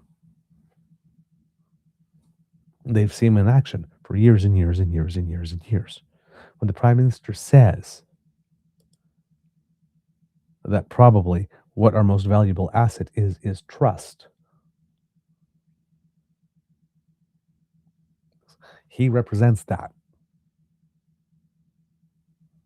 He represents that for this group. All right, let's go back to what was being said here. Fascinating, considering this is right. I mean, really the closest ally, right, in American history, and yet we share know the it's biggest border. right, and we know it's been tense, and yet they're off and running in a big way, Well, and they're moving on in terms of doing deals and so on and so forth. I mean, look, I have to say, tariffs, we all know, are taxes on consumers, and it should be said that way. And what has happened, especially that is egregious to the United States, is that we export a lot of booze. Okay, we're pretty good at that, liquor and wine. California is hemorrhaging because provinces in Canada, not the federal government, but provinces in Canada are so understandably annoyed at the U.S. that they have decided to keep American alcohol off their shelves. And the California wine industry is just hemorrhaging at this point. I mean, it's something like $500 billion we're talking about. So that's an example of how bad this is. And, I forgot to mention, the energy company that is a top performer on the Toronto Stock Exchange, Cenovus, it is doing so well because 50% of its revenues come from the U.S. and it's not included in the tariffs. Yeah. And why is that? Because energy is something that we need here to keep costs down. Right, exactly. Matt, you remind us that it's the U.S.'s largest trading partner behind Mexico. And I'm wondering, should we think about it like a zero-sum game? Like, is Canada's gain the U.S.'s loss in some of these cases? Okay, before we get to an answer on that, I want to point out that on the issue that I believe Mr. Winkler, I believe his name is, was just talking about, there is an important aspect here, right? The energy part of the whole deal, because that's the whole reason why the United States has the trade deficit. Right, you take out energy, we buy more from the United States than the United States buys from us. But when you include energy, then because they need so much, and they're energy hogs as well, given the size of their economy and their industrial output, right, or social commercial output, well, not just industrial, right? They use a lot of it. So when we're looking at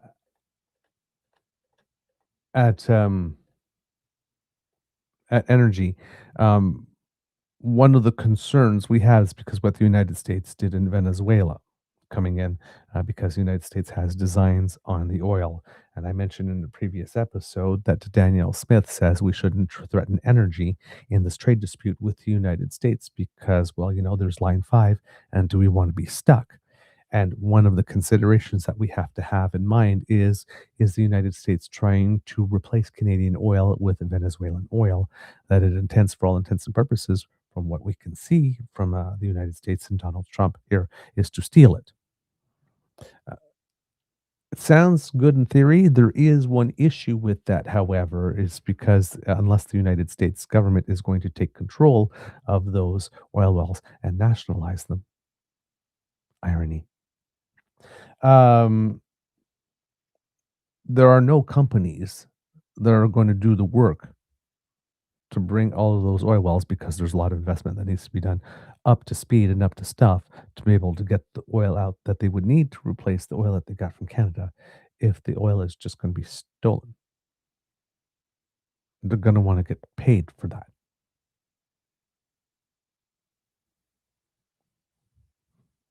So while it is a concern, and if we were dealing with a rational government south of us that actually had a strategic plan, maybe it would be more of a worry. But right now, it seems that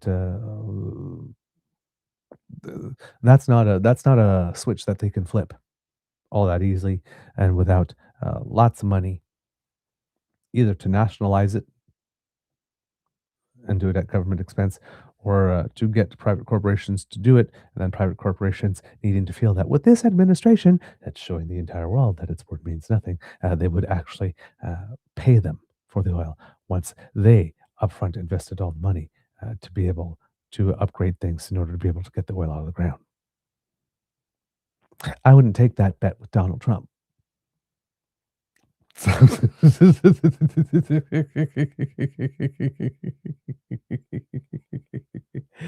Ah, right. So let's go back to what Mr. Has to say here with this and answering the question about whether or not this is supposed to be some type of zero-sum game when you are negotiating with Donald Trump.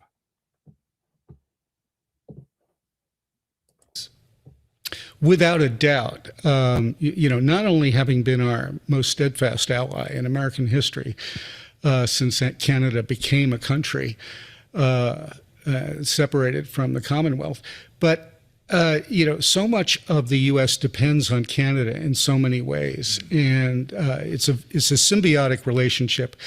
And right now, the worst part of the bargain is actually south of the border, not north of the border. And as long as this continues, that's going to be the case. One of the things I think is interesting, Matt, and I think about this a lot in this time where we are with a certain administration, a certain set of policies, but I wonder about the lasting and longer term effect. And you include in your story that how Canada was looking to a non-U.S. company when it was looking to buy as many as 12 new submarines. And I guess in the past that they would have looked to the United States. Well, on submarines, probably not. Okay. However, you're right. That is the biggest military purchase for Canada ever. So it's significant that way. And when Carney made the decision to buy those German submarines from ThyssenKrupp this summer, he did it with more than 50% approval. And so what's happening here is that Canada, and Carney specifically, is traveling around the world. He's connecting with just about every potential trading partner there is, which is something that his predecessors didn't really have to do. They didn't have to think about it. He's doing it. And this is going to pay off for Canada. It's going to get increasingly more of a partnership arrangement with countries around the world that it didn't have before, and that's because of Trump tariffs. Okay. Again, this is a strategy that is going to pay off for Canada. Compare and contrast with what Pierre Poilièvre has been saying. Pierre Poilièvre is out there, again, demanding results. We need to see some results. You have the editor-in-chief emeritus of Bloomberg News, and not just Bloomberg Canada, Bloomberg News.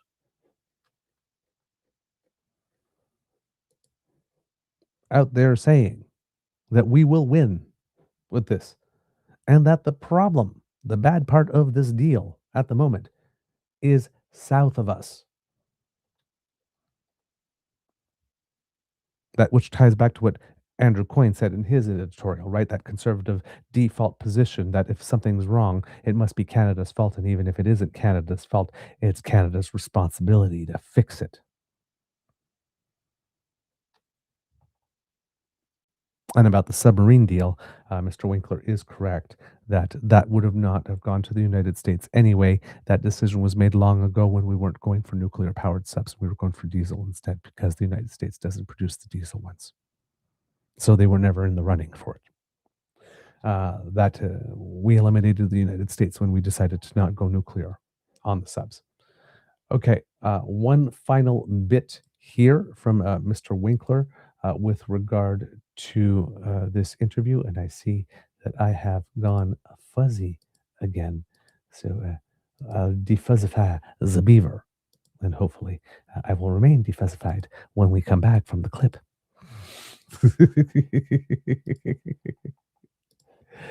All right. And the Mark Carney factor here, is it all him or is it the Liberal Party? Canadians are like hobbits. They'll save the world for you. They're consistently underestimated. Carney has consistently been underestimated, certainly by Trump and his enablers. And he's somebody who does the work. And that's sort of what Canada is about. He does the work, whatever the work is. And Canadians like that. They like people who have integrity, commitment, and gratitude. Yeah, well, go figure. It seems pretty straightforward to me. Matt, interesting call. All right. And there, kids and cubs, you will notice the dig at the end. The huge, massive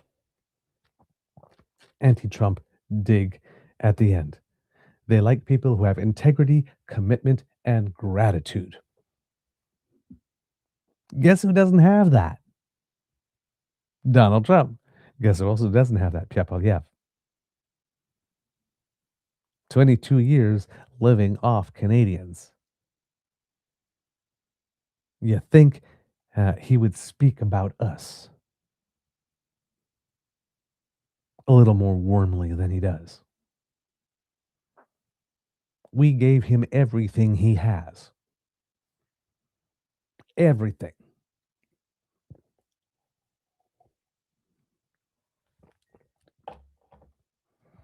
And he keeps on showing up to a camera telling us how we're ugly, fat, and stupid, and no one will love us.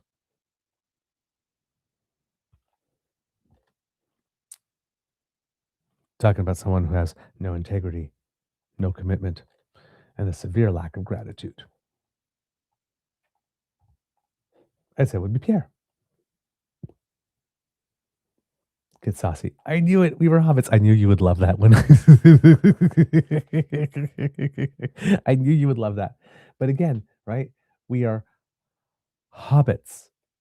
We save the world. Again, the editor emeritus of Bloomberg, co-founder of Bloomberg, is saying that. Would you like to tell us, Pierre? If I was a journalist right now, I would be putting a microphone in Pierre Poilièvre's face and I'd say, Monsieur Poilièvre, will you please care to tell us why it is that Mr. Winkler of Bloomberg is wrong and you are right?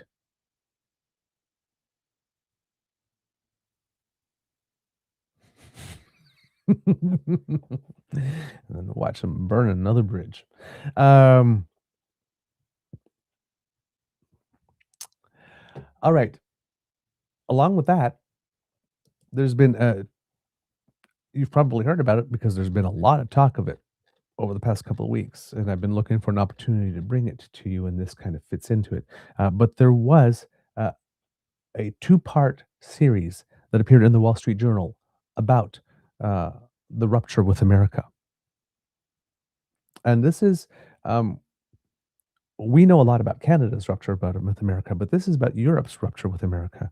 And it's really interesting because the first part focuses on the rupture, but the second part focuses on the role of our Prime Minister.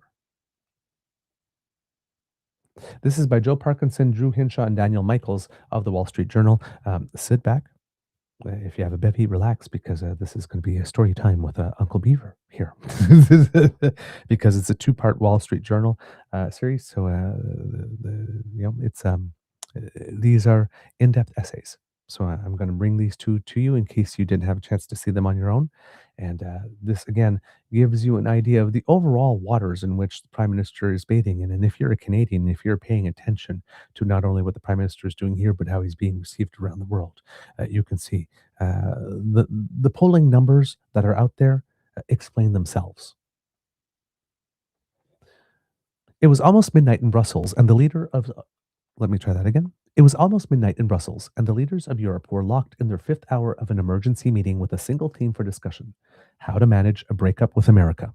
The new year was only 3 weeks old, and President Trump, after removing Venezuela's autocratic strongman, had briefly threatened to seize Greenland from Denmark. Around a circular table in the European Council headquarters known as, quote, the space egg, heads of government were venting so emotionally about the 47th president that some of the nearly 30 leaders present would later call the session, quote, therapy night. There were no cameras or recordings, and each of the presidents and prime ministers was told to come alone, no phones allowed, for a moment to speak candidly.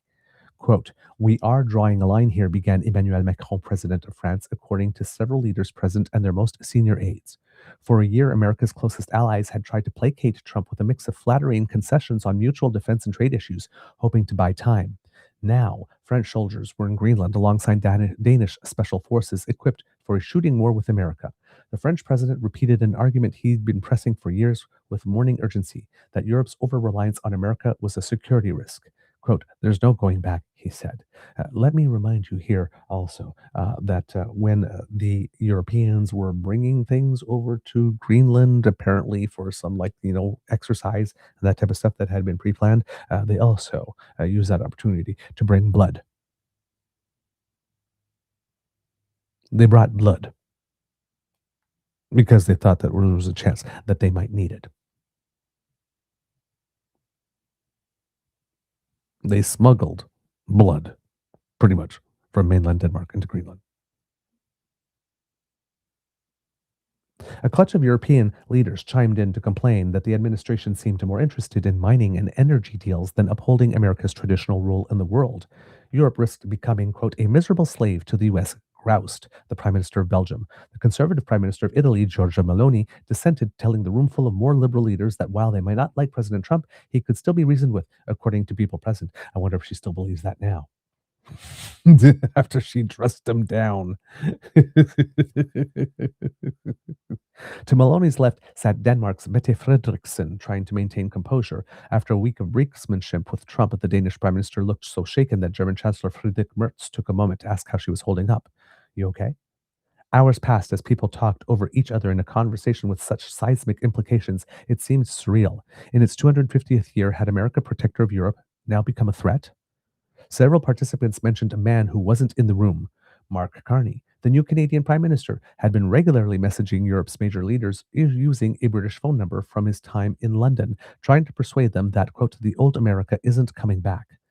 Now, on the heels of a blistering speech at the annual Davos gathering, his arguments were gaining ground. Quote, "Canada," said the Prime Minister of Spain, quote, "is openly saying what we should do." And the Prime Minister of Spain openly defied President Trump since then in his efforts in Iran by not letting him use installations in Spain for those purposes. In the months to come, the January crisis meeting would be remembered by Europe's most powerful figures as the moment that countries bound together by blood and a sense of shared destiny since the aftermath of World War II began to explore separate paths. Nobody has filed divorce papers, and important players on both sides are working hard to keep a loveless marriage going. Untangling the ties between Europe and the US would be a massive undertaking. Canada, which is encouraging Europe to hedge against a more capricious America, is paradoxically much more reliant on the US than almost any country on earth. And maybe that's our, let's put this way, our naked self-interest. Because if we can get Europe to recognize that the United States is a threat to them, then maybe, given how geographically isolated we are from Europe, being the meat between the Russia and the United States sandwich, bread slices, if Europe realizes that it needs to go on its own, it might be more likely to make the effort to cross the pond to defend us if we need it, particularly since we have all the critical minerals and stuff that they need that they're not going to be able to get from the United States anymore if the United States continues down this path. There might be a vested interest in keeping us safe now.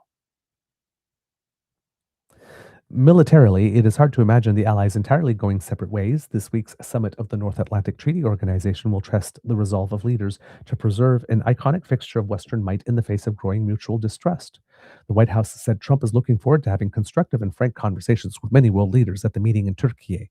President Trump has effectively restored America's standing on the world stage, and he has done more for NATO than anyone else, said White House spokesperson Anna Kelly. He also believes that some NATO members should do much more to fulfill their obligations. Whatever. And yet, we're talking about that at the time. Right now, what's going on is we have three nations in the Middle East, or if you want to call it that, Saudi Arabia, Pakistan, and the third one is escaping me off the top of my head. Oh, darn, I wish I knew off the top of my head. That just together signed a pact that is looking to be the basis of some type of mutual defense agreement. Turkey is the other one, of course, which has the largest army in Europe. But yes, Saudi Arabia, Turkey, and Pakistan signed the Mecca Joint Defense Agreement on August 7th in Mecca, Saudi Arabia. The trilateral pact stipulates that an armed attack against any single member will be considered an attack against all three. establishing a collective defense framework amid escalating regional instability and concerns over U.S. and Israeli actions involving Iran. Saudi Arabia and Pakistan had already signed a previous type of agreement that brought Saudi Arabia under Pakistan's nuclear umbrella. Now Turkey is now brought underneath Pakistan's nuclear umbrella. But yes, let's see. A pact that establishes a collective defense framework in which an armed attack against any single member will be considered an attack against all three. That sounds very much like Donald Trump as by going into Iran, now has not only had one but two straits closed, but has managed to create an impetus for a regional NATO equivalent in the area, because it seems the Gulf nations that were allies of the United States do not believe anymore that the United States has the capacity to defend them. That might have something to do with their military stockpiles being so completely depleted by their folly in Iran. Quietly, if you are paying attention, people are making other arrangements. The Gulf states have just told the world, especially if more people join this pact, that they no longer believe that the United States can protect them. Saudi Arabia and Turkey are closing up to Pakistan, which has nuclear weapons.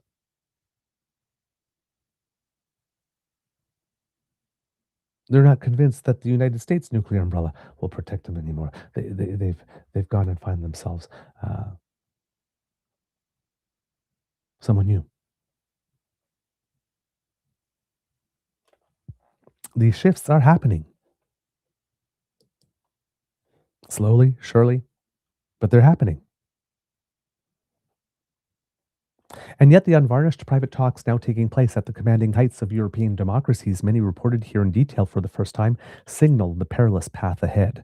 American allies have begun pushing the gas pedal on an unprecedented experiment in de-Americanization. Authorities from France to the Netherlands are quietly removing American tech from their systems, adopting a European open source software, and urging civil servants to no longer use Microsoft Teams or Office. Belatedly, they are spending hundreds of billions of dollars to try to boost Europeans' own private space firms, AI companies, and data centers to avoid leaning on US juggernauts. Europeans are running studies on where they would store their data or process their payments should friction with the United States escalate, and how well their American-made weaponry would operate without Washington's authorization. Nations whose empires once spanned the globe are now stuck trying to extricate themselves from their humbling dependency on American technology and military power without provoking the United States. Everybody is essentially the spouse in their respective marriages who are quietly changing the ownership on the car to their name only, because they foresee a moment when they're going to have to get out.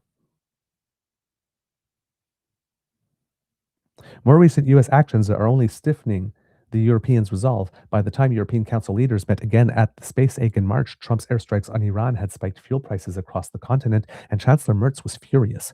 Russia, he said, would be the only winner of the Middle East's newest war, according to leaders present. Several participants began a wry debate about whether a J.D. Vance presidency would be preferable. Even Italy's prime minister conceded she was revising her view of the American president. Trump, Maloney lamented, quote, is not reasonable. To understand this historic shift, the Wall Street Journal spoke to heads of government, their ministers, and top aides to reconstruct the closed-door meetings where the alliance began to splinter.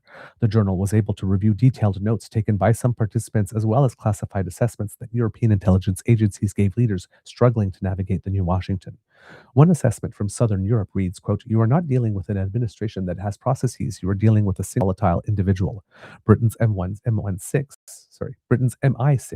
struck by the climate of fear in Washington, offered Prime Minister Keir Starmer a more allegorical warning. Trump's second White House, it said, is, quote, is the Crucible meets Wolf Hall, referencing two fictional works about the Salem witch trials and the court of England's ill-tempered Henry VIII. The British spy agencies instructed its staff not to broach the subject of the president with their CIA counterparts. The reporting reveals the important role of Canada in molding the Allied consensus on how to deal with New Washington. Trump's threats to make its northern neighbor America's 51st state lighted a fuse of unintended consequences that continues to burn. It brought to power Carney, a former central banker who had spent the years after 2008-2009 financial crisis formulating a thesis that the West was over-reliant on a single, increasingly unpredictable country. As prime minister, he was able to start acting on his theory. With only a few allies at first, particularly France, Carney worked to persuade his fellow leaders that they faced a structural dependency that couldn't be solved by appeasing Trump. His approach contrasted with that of another powerful figure, NATO Secretary General Mark Rutte, a veteran leader who has tried to salvage the American-led alliance in part by praising the leader at its center, a tactic the European press dubbed flattery diplomacy. The stakes couldn't be higher for the dozens of allies in between forced to ask themselves enormous questions that remain unresolved. Will Trump's antipathy towards Europe provide particular to him or become America's new normal? Should they buy more American tech and weaponry to convince Washington their alliance remains a boon for the U.S. economy, or build up their own and brace for a day the community known as the West unravels? It was a year earlier, in February 2025, when Rutte was gesturing animatedly to rattled European leaders around a long chandelier-lit banquet table at Brussels' 16th century Egmont Palace, telling them how to tackle the riddle of the newly re-inaugurated Donald Trump. Just days into his second term, the US president was threatening tariffs on Europe, and his son, Donald Trump Jr., had popped up in Greenland to pose with locals given MAGA hats. Danish Prime Minister Frederiksen and Britain's Starmer were both in Brussels, so the leaders of the EU, UK, Denmark, and NATO could all agree on a common strategy. The conversation was private and strictly off the record. The venue had been changed at the last minute to avoid spying. Tall and telegenic Rutte was chosen to head NATO partly because of his reputation as, quote, a Trump whisperer who kept in friendly contact with the president after his 2020 defeat. Over lunch, Rutte offered a pithy proposal that would become his go-to strategy: give Trump a win. Quote, we need to spend 3.5% on defense, he said, according to several leaders present, roughly what the U.S. shells out at far above NATO's recently achieved target of 2% of gross domestic product.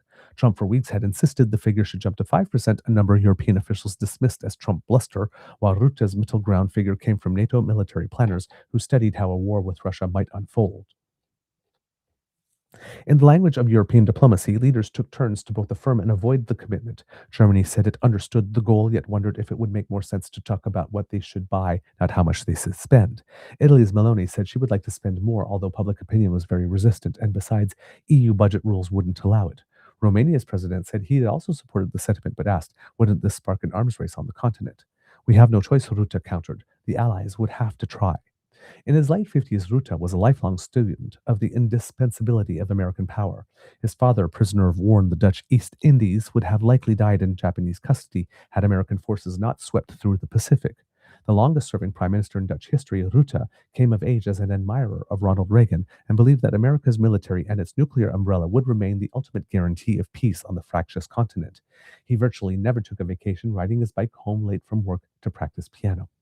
Without Washington, he argued, Europe's kaleidoscope of coalition governments in dozens of nations, many of them deeply indebted, would have to spend more than 10% of their gross domestic product just on defense, especially now that Russia's invasion of Ukraine had brought war to their doorsteps. Not to mention the daunting politics of building a nuclear arsenal that could replace America's. Unanimously selected to run NATO by its member states, he saw no other option than to keep America as the hub around which the West was built. To leaders who flirted with the idea of a new West, pardon me, excuse me, get some cups.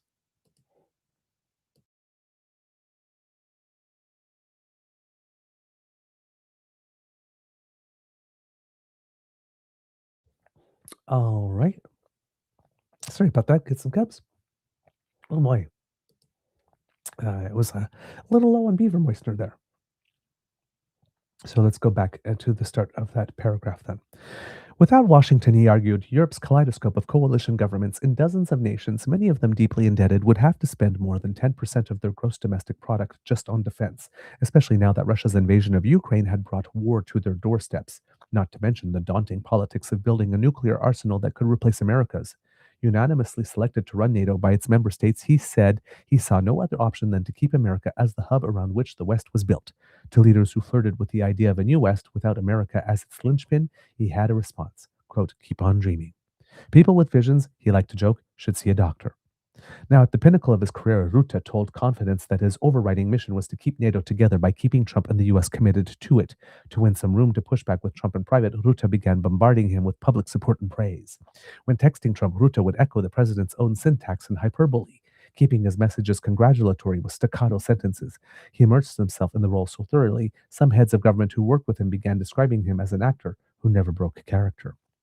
Soon, European leaders were following his lead. Finland's president and Norway's prime minister started workshopping their text messages to Trump, talking about which words they should render in capital letters. Sometimes the Norwegian leader preferred his Finnish counterpart to send a message. Nordic officials worried that the mere mention of Norway, home of the Nobel Peace Prize, could reopen a sore wound. Often, the Europeans played Trump's own terms back to him. When the president echoed Vladimir Putin's dislike of a ceasefire in Ukraine, they started describing their peace plan, which amounted to a ceasefire, as "stop the killing." Trump lectured top EU official Ursula von der Leyen for advocating sanctions on Russia, so she started referring to economic pressures as tariffs. A succession of leaders visited the White House, hoping to carefully mold Trump with talking points hammered out in coordination calls to avoid any open disagreements. Weeks into Trump's second term, Macron visited to discuss NATO and Ukraine. The two spent hours together, and the US president seemed open to his ideas. They used a tablet to dial into a video call led by Justin Trudeau. But as the Canadian Prime Minister was talking, Trump, frustrated with a technical issue that prevented him from chiming in, lobbed the device over the Resolute desk and onto the floor, an official president said. Oh, he had a temper tantrum. Poor baby. When Mertz visited, he was surprised to find Trump, quote, normal, an official latter said. Sorry, let's try that again. When Mertz visited, he was surprised to find Trump normal, an official later said. Trump listened, asked questions, seemed open to new information and knowledgeable about some topics, though surprisingly unaware of others, including the military situation in Ukraine. During their chat, Trump told Mertz he had something to show him and walked the Chancellor of Germany into a small study off the Oval Office. It was, Trump announced, the Lewinsky Room, and he had filled it with MAGA memorabilia, including red hats and boxes of Florsheim dress shoes. Just grab whatever you want, a congenial, Trump told his German guests, adding that their wives could sell the swag for thousands of dollars. Oh my God, that's so gross and greasy. Ruta's flattery seemed to be keeping Trump engaged with NATO until April, when Trump's new NATO ambassador, Matthew Whitaker, arrived at the alliance's Brussels headquarters with a message from Washington. 3.5% of GDP wouldn't cut it. The target was 5% by 2035, and they would need to pledge it by NATO's coming annual summit in June. NATO countries along Russia's borders saw the logic, but others were stunned. To ease the financial pain, Whitaker offered a plan under which the 3.5 for military investment could be topped up by another 1.5 of GDP for, quote, security-related investments, like airport runways, meteorological services, and cybersecurity, which countries were already forking out. Rutte quickly bought into the idea, reassuring holdouts certain bridges and tunnels could be deemed vital conduits for a potential war with Russia. In private, he prodded European colleagues. The headline number was, quote, the win Trump needed. In practice, they knew no one was going to force fiscally constrained governments to meet the goal 10 years away. As NATO's 2025 summit in The Hague neared, vocal holdouts remained. Belgium and Slovakia fell in line only after Rutte said contributions to Ukraine could also be counted as military spending. Carney, Canada's newly elected prime minister, supported the new spending goal. Trump was right about this, he told his colleagues. The unmovable country was Spain, whose socialist prime minister, Sanchez, insisted the 5% was an arbitrary number. For 54 hours, NATO officials messaged back and forth with their Spanish counterparts who refused to commit to the goal, which few of his neighbors were likely to actually fulfill. Ultimately, they agreed to disagree. Rutte said in a letter which Sanchez published that Spain could follow, quote, its own sovereign path to meet the targets and would be assessed in 2029. On June 24, Trump landed in The Hague, Rutte's hometown, where the NATO Secretary General handed him a huge foreign policy win. The alliance, Trump said, was no longer a ripoff for the U.S. One after another, the West's most powerful politicians took turns praising Trump in a closed-door session for strengthening the alliance he had threatened to leave. But Carney was more restrained. Trump would see through the praise. His aides reasoned and think less of them for it. Some leaders tried to lighten the mood. The Slovenian prime minister congratulated Trump for pressuring his country to raise defense spending, saying that if anybody knew the stubborn Slovenians could be... Let's try that again. Some leaders tried to lighten the mood. The Slovenian prime minister congratulated Trump for pressuring his country to raise defense spending, saying that if anybody knew how stubborn Slovenians could be, it was the husband of Melania Trump. Trump smiled at the joke. Bulgaria's prime minister couldn't help but notice Bulgaria's prime minister couldn't help but notice how forced the whole performance felt. Let's try that one more time. Bulgaria's prime minister couldn't help but notice how forced the whole performance felt. Quote, there was laughter in the room, but it masked deep anxiety, said Rosen Zelyaskov. Okay. Yes, Rosen Zelyaskov, the then prime minister. European leaders still clung to the belief that they could manage Donald Trump through diplomatic flattery and personal charm. Weeks later, the mid-August Alaska summit between Trump and Putin sent alarm bells ringing anew in Europe. Trump emerged apparently skeptical about Ukraine's chances in the war and intrigued by a Russian plan to end it on terms closer to Moscow's than Europe's. An eyes-only intelligence report circulated by a European country offered details of commercial and economic plans the Trump administration was pursuing with the Kremlin, including jointly mining rare earths in the Arctic. Francis Macron argued in an encrypted group chat with his fellow leaders that they should have traveled together to Washington for an urgent meeting with Trump to support Ukrainian President Volodymyr Zelensky. 6 European presidents and prime ministers, plus Rutte and the EU's von der Leyen, filed into the White House past a string quartet and complimented the president for his strength as a negotiator as news cameras rolled. "Thank you very much, Mark," Trump said to Rutte. "You're a great leader. You're doing a fantastic job." Macron, watching on, looked uncomfortable. The White House was barely recognizable for the French president, who had served since the early months of Trump's first term, a European Sicile oak sapling taken from a World War I battlefield which the two presidents had ceremoniously planted together in 2018 on the South Lawn, had been removed on concerns it carried parasites and died. An antechamber off the Oval Office was decorated with framed magazine covers of the 47th president. The leaders sat in suspense as Trump, from another room, unexpectedly called Putin for 40 minutes. In the end, the intervention brought them only a short reprieve. Within weeks, Trump was once again expressing doubt about Ukraine's chances and entertaining a Russian peace plan that touted opportunities for U.S. businesses. The leaders realized that they wouldn't be able to pin down Trump's support on the Western position on Ukraine, or perhaps any other policy. It was, quote, an excruciating experience, one person present said, a signal of how little influence America's closest allies, even traveling as a collective, exerted with the administration. The fragile consensus on flattery was starting to splinter, a trend captured by Britain's MI6. That form of diplomacy, per an assessment from the spy service, was, quote, subject to the law of diminishing returns. So, that was part 1 of the story. This is part 2 that has a bit more of a focus in Mark Carney, even though Mark Carney was very present in the first one. And part 2 was called The Canadian Who Steered Europe Away from the U.S., also by Drew Hinshaw, Joe Parkinson, and Daniel Michaels. Mark Carney swept to power on a backlash to President Trump's talking of making Canada the 51st state, which many Americans took for mere shtick. But for the new prime minister, reading intelligence reports detailing the gravity of the crisis, it was a breaking point. In private phone conversations with Carney's predecessor, Justin Trudeau, Trump had threatened to scrap the 1908 agreement delineating their shared border. Quote, I tear that up and your whole country unravels, Trump told Trudeau in one call, according to two people familiar with the matter. Over dinner at Mar-a-Lago, Trudeau's envoys tried to dissuade Trump from absorbing their country. When one Trump aide pointed out Canada's 41 million people would lean Democrat, the president came up with a neat solution. Just split the northern neighbor into 2 states, one red, the other blue. Now, as Carney took charge in early 2025, he commissioned a sensitive review that he would discuss one-on-one with his closest aides in his office or abroad. Now, as Carney took charge in early 2025, he commissioned a sensitive review that he would discuss one-on-one with his closest aides in his office or aboard the jet officially call-signed Can Force One. How dependent was Canada on one particular country for its data storage, military hardware, payments, processing, and even food? It was Carney's first crack at a riddle that would come to bedevil governments on both sides of the Atlantic. What to do when your closest ally turns into a threat. His prescription in large part would lay in Europe, where Carney, a former Bank of England governor, had made his past and now saw Canada's future. The Canadian banker who never before held elected office would emerge as an unexpected central figure in a high-stakes project to reshape the economic and military community known as the West. Since World War II, the alliance had worked like a wheel, the United States as the indispensable hub and the rest as spokes.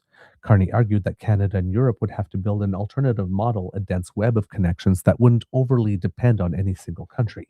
His approach contrasted to that of another influential leader, NATO Secretary General Mark Rutte, who was encouraging Europe to double down on its relationship with Trump, whatever it took to keep America from abandoning the alliance. They represented opposing poles of years-old debate coming to a boil in Europe, with the UK, like Rutte, betting heavily on its special relationship with Washington. France, conversely, was eager to build up Europe's own sovereign defense base and technology, from quantum computing to AI systems held outside America. Carney would try to sway the outcome without provoking the superpower that imports 3/4 of Canada's goods. In effect, a push to make Canada America's 51st state had lighted a fuse of unintended consequences that would play out far beyond North America, as overseas allies asked themselves whether the US-led alliance could truly last. The Wall Street Journal spoke to heads of government, their ministers, and top aides to reconstruct the closed-door meetings where the alliance began to splinter. The journal was able to review detailed notes taken by some participants. This is the second in a two-part series revealing the contents of deliberations among America's allies over how they might salvage their alliance or prepare for its unraveling. White House spokesperson Olivia Wales said, quote, President Trump believes Canada and all other NATO countries must take greater responsibility for their own defense. They should have been there for the United States when we were in the middle of the successful Operation Epic Fury against Iran. President Trump will not allow our country to be taken advantage of, she added. This is a lie. NATO is a defense alliance. It's supposed to be take care of the North Atlantic region. It's not a offensive alliance that is supposed to take action in the Middle East.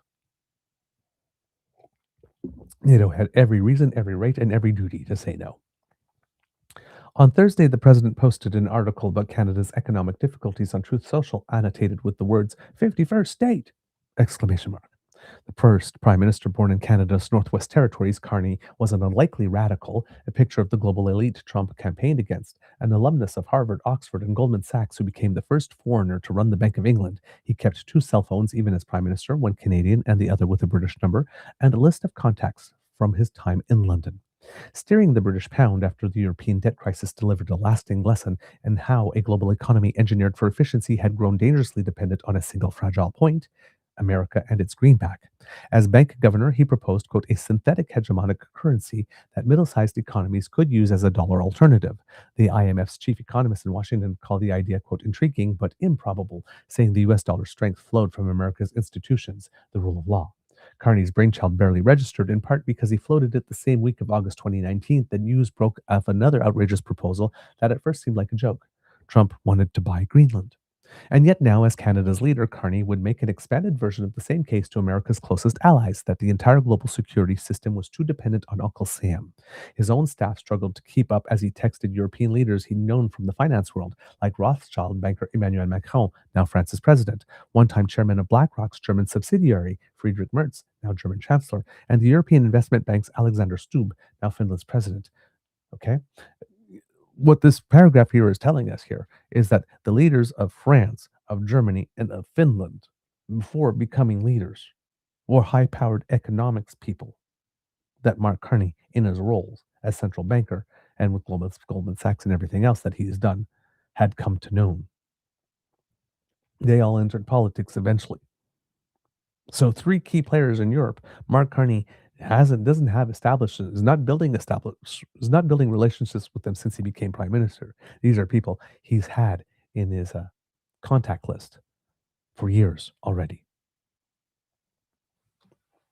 Just 2 days after assuming office, Carney traveled not to Washington, a conventional first stop for a new Canadian prime minister, but to France. Standing alongside Macron at the Paris's Élysée Palace, he called Canada, quote, the most European of non-European countries. Over a private lunch, the two leaders animatedly exchanged ideas on how France and Canada could help each other dial down their reliance on America. Canada had the critical minerals needed by France, whose state-backed tech firms were taking early steps into US-dominated spheres of AI and quantum computing. French diplomats joked that since Canada and Denmark share a land border on an uninhabited Arctic island off Greenland, that could make the North American country a legitimate candidate to gain fast-track membership in the EU. Carney laughed.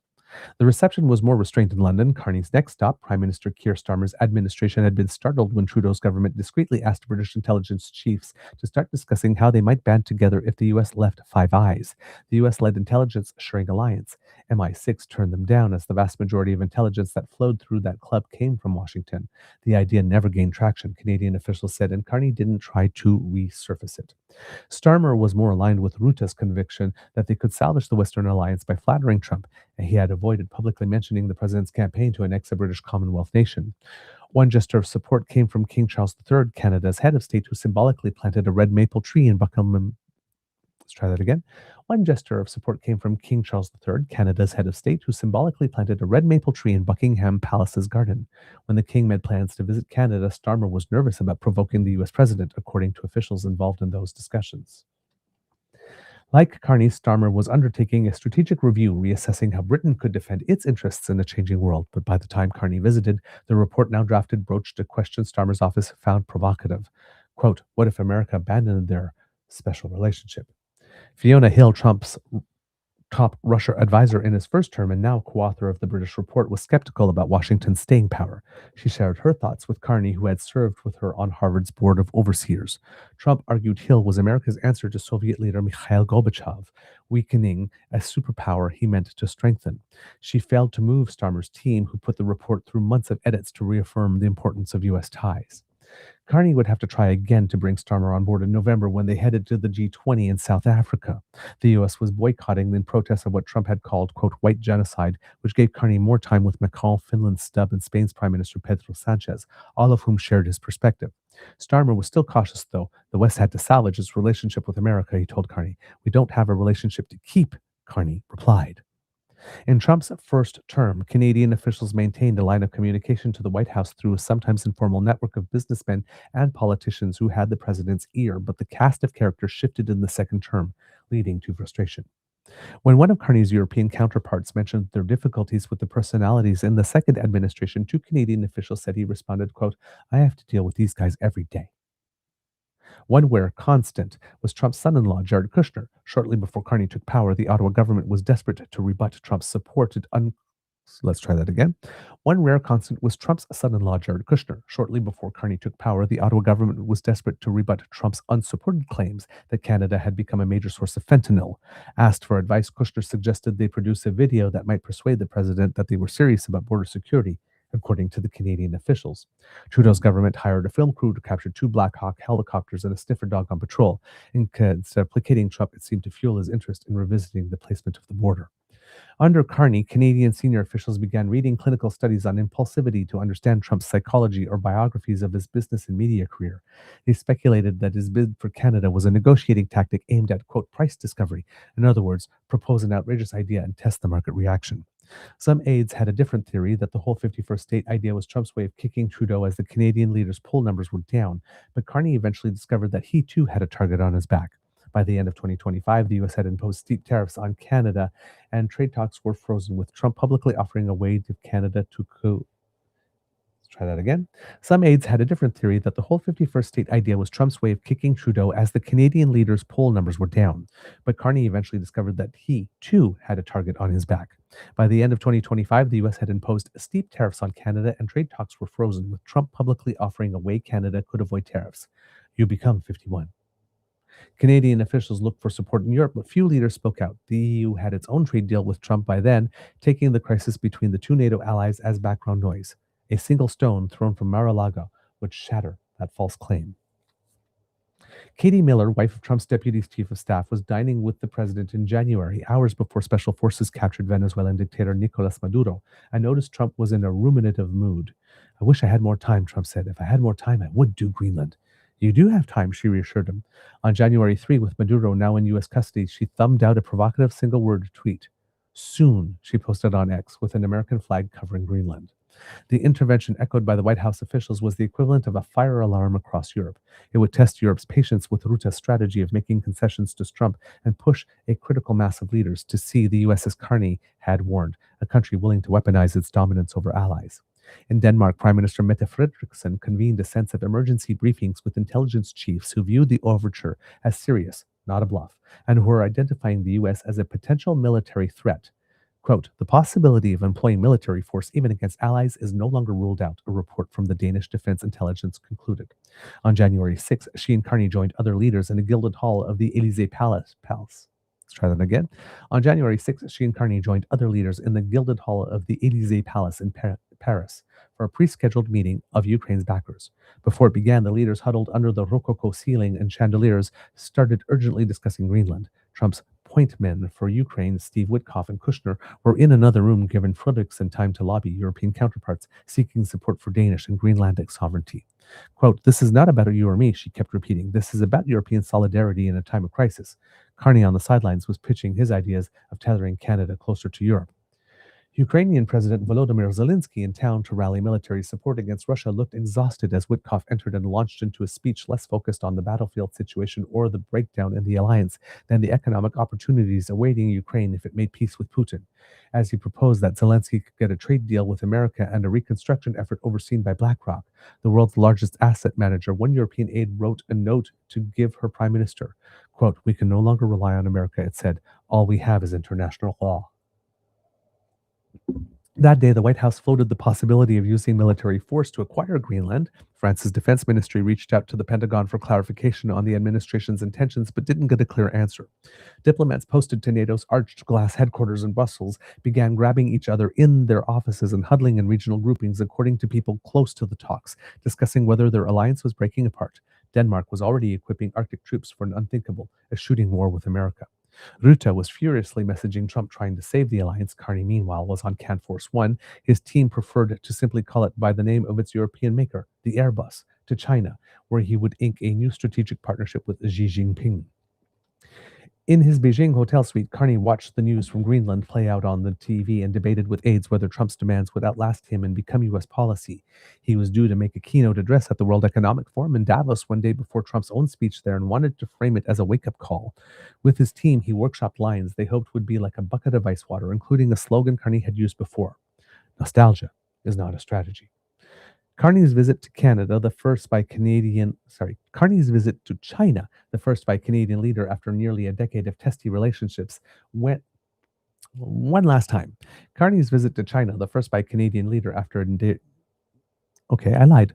Now this was one last time. Carney's visit to China, the first by Canadian leader after nearly a decade of testy relations, went smoothly to the surprise of his advisors. The Chinese had researched how urgently Canada needed non-American buyers for its canola seed and easily agreed to lower agricultural tariffs in return for Canada welcoming 49,000 Chinese electric cars. Quote, "We take the world as it is," Carney told reporters, "not as we wish it to be." On the way to Switzerland, on a stopover in Doha, he woke at 4 a.m. to write his Davos speech in a single 2-hour sitting.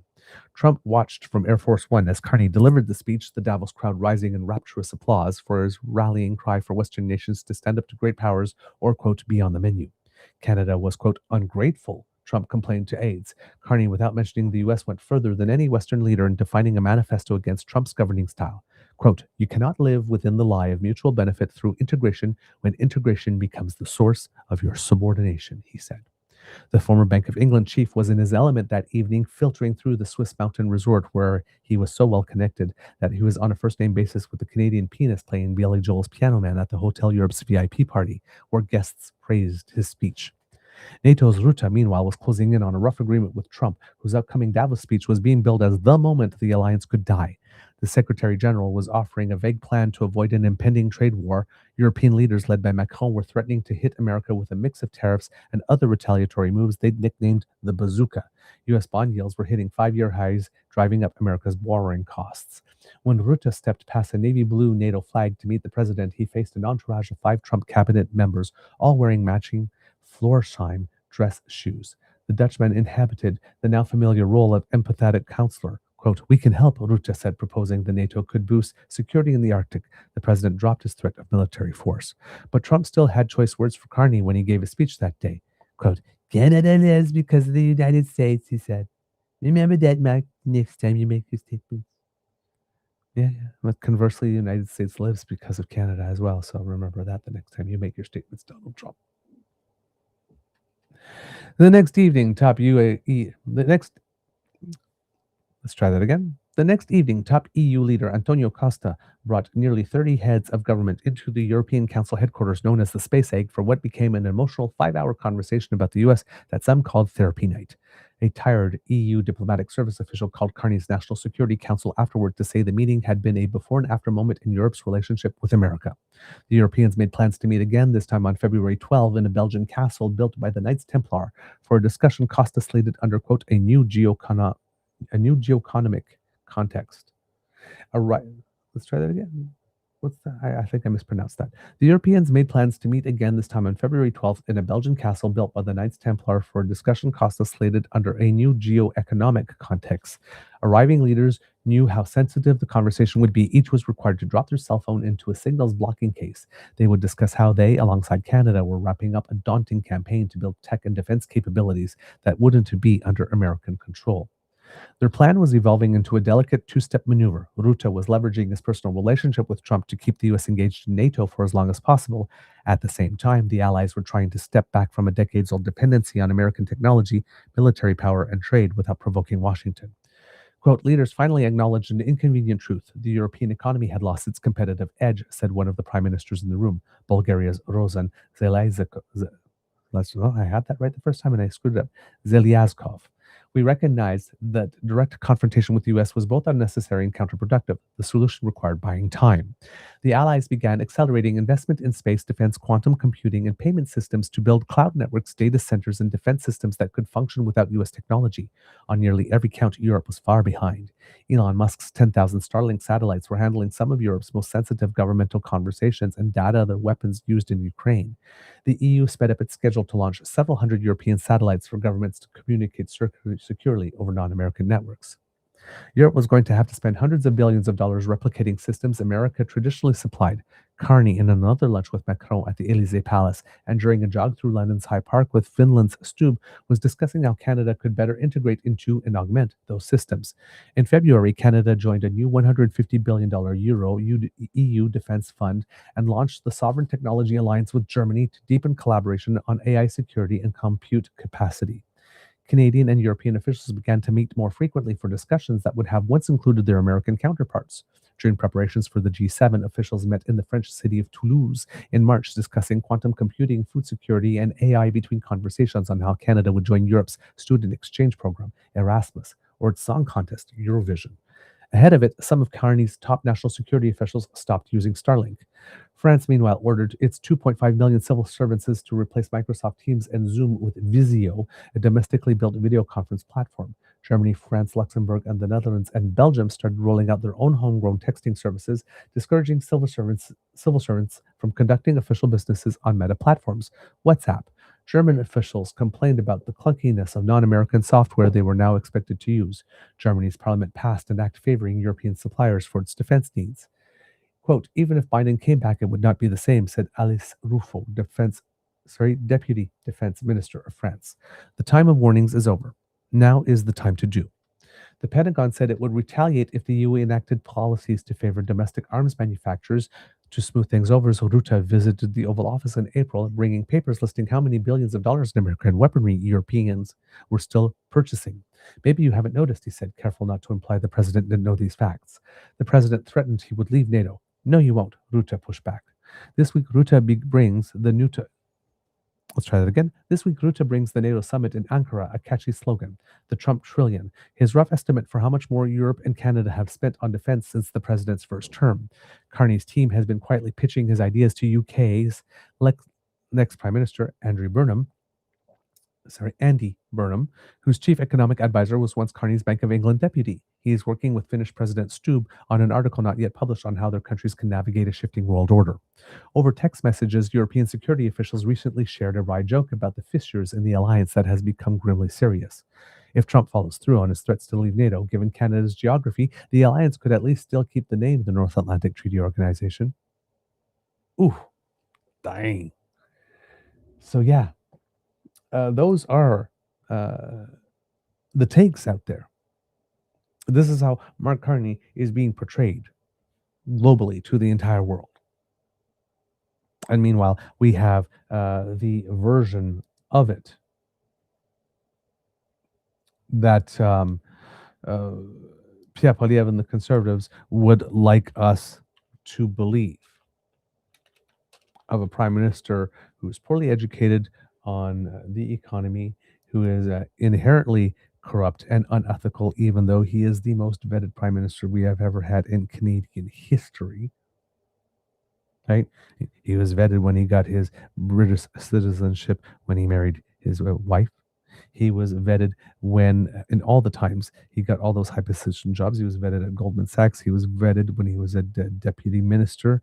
He was vetted when he became the governor of the Bank of Canada. He was vetted when he became the governor of the Bank of England. And when he was running for the Liberal leadership, he submitted for the NSICOP level security clearance. Then something Pierre has never done. If he were that corrupt and unethical and horrible, that would have been picked up at some point during all of those security threats. Everything that the Conservatives are tending to say does not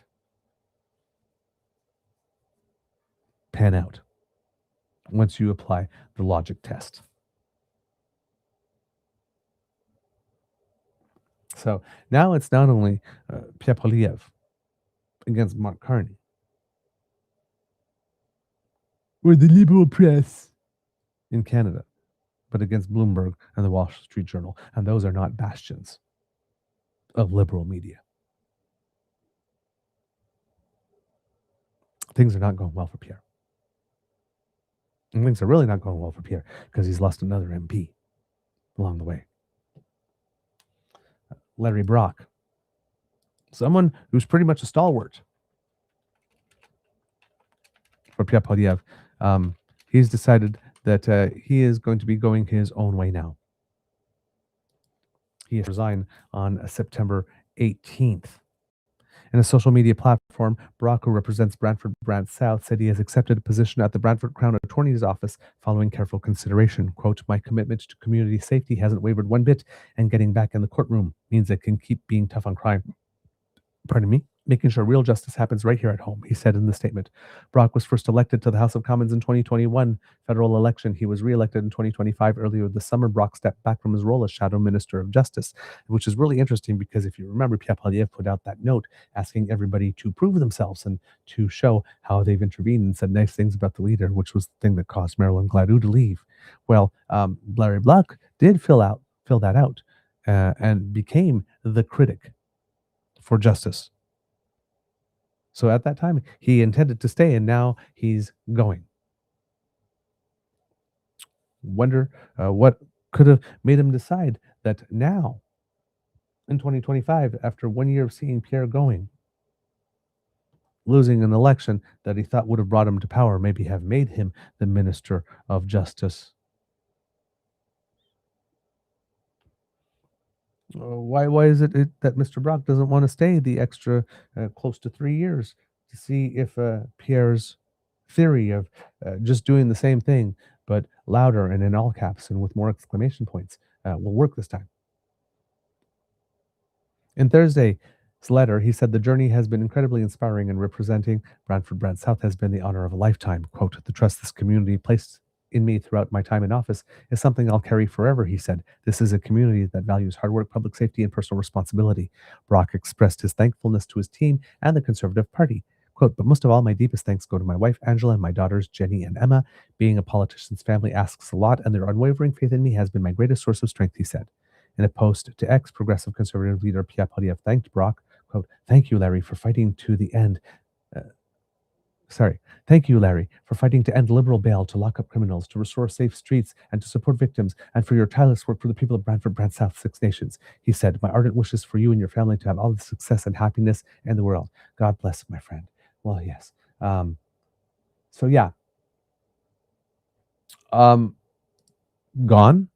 So that means that there'll be another by-election to be had at some point.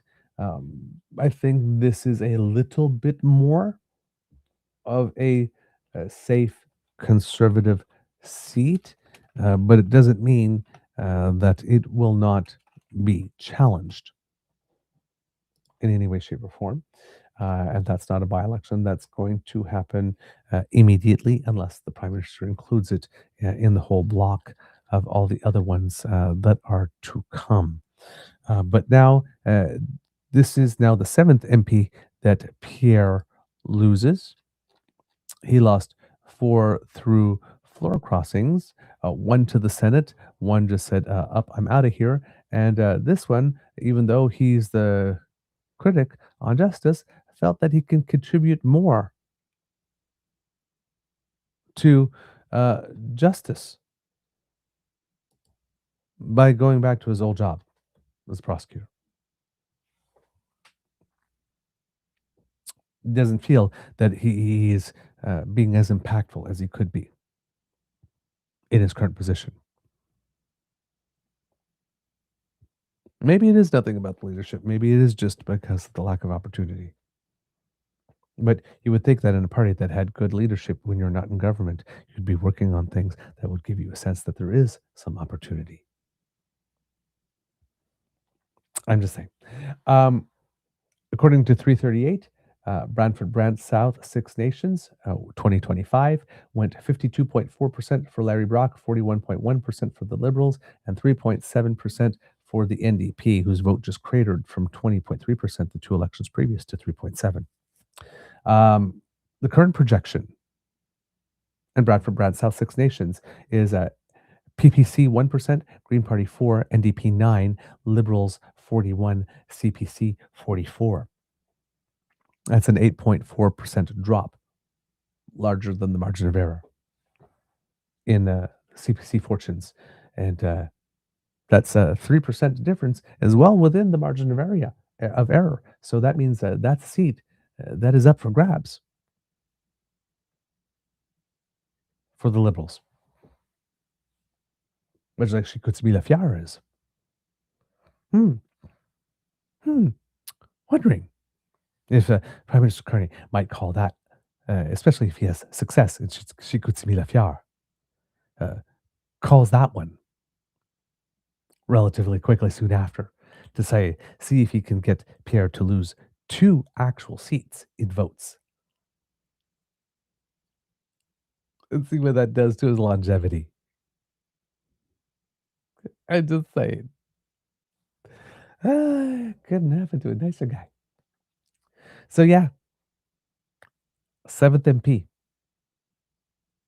Somebody feels he could do more on the justice file by going back to law rather than actually being the justice critic in the House of Commons.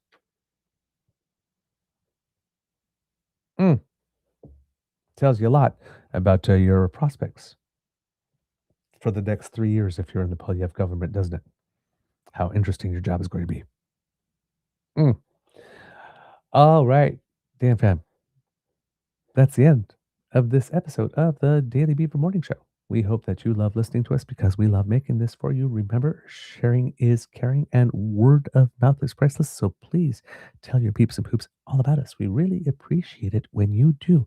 And if you would like to include a word or two about why it is that our content resonates with you, that also means the world because you are influencers in your own circle and people will tend to trust your opinion. Now, kits and cubs, if you would like to help us, there's a few ways you can do that. One is by scanning this QR code, which will bring you to our YouTube page where you can sign up, like, share, and of course, subscribe our button. Also, hit the notification bell and select all so that you know when we have some fresh content for you.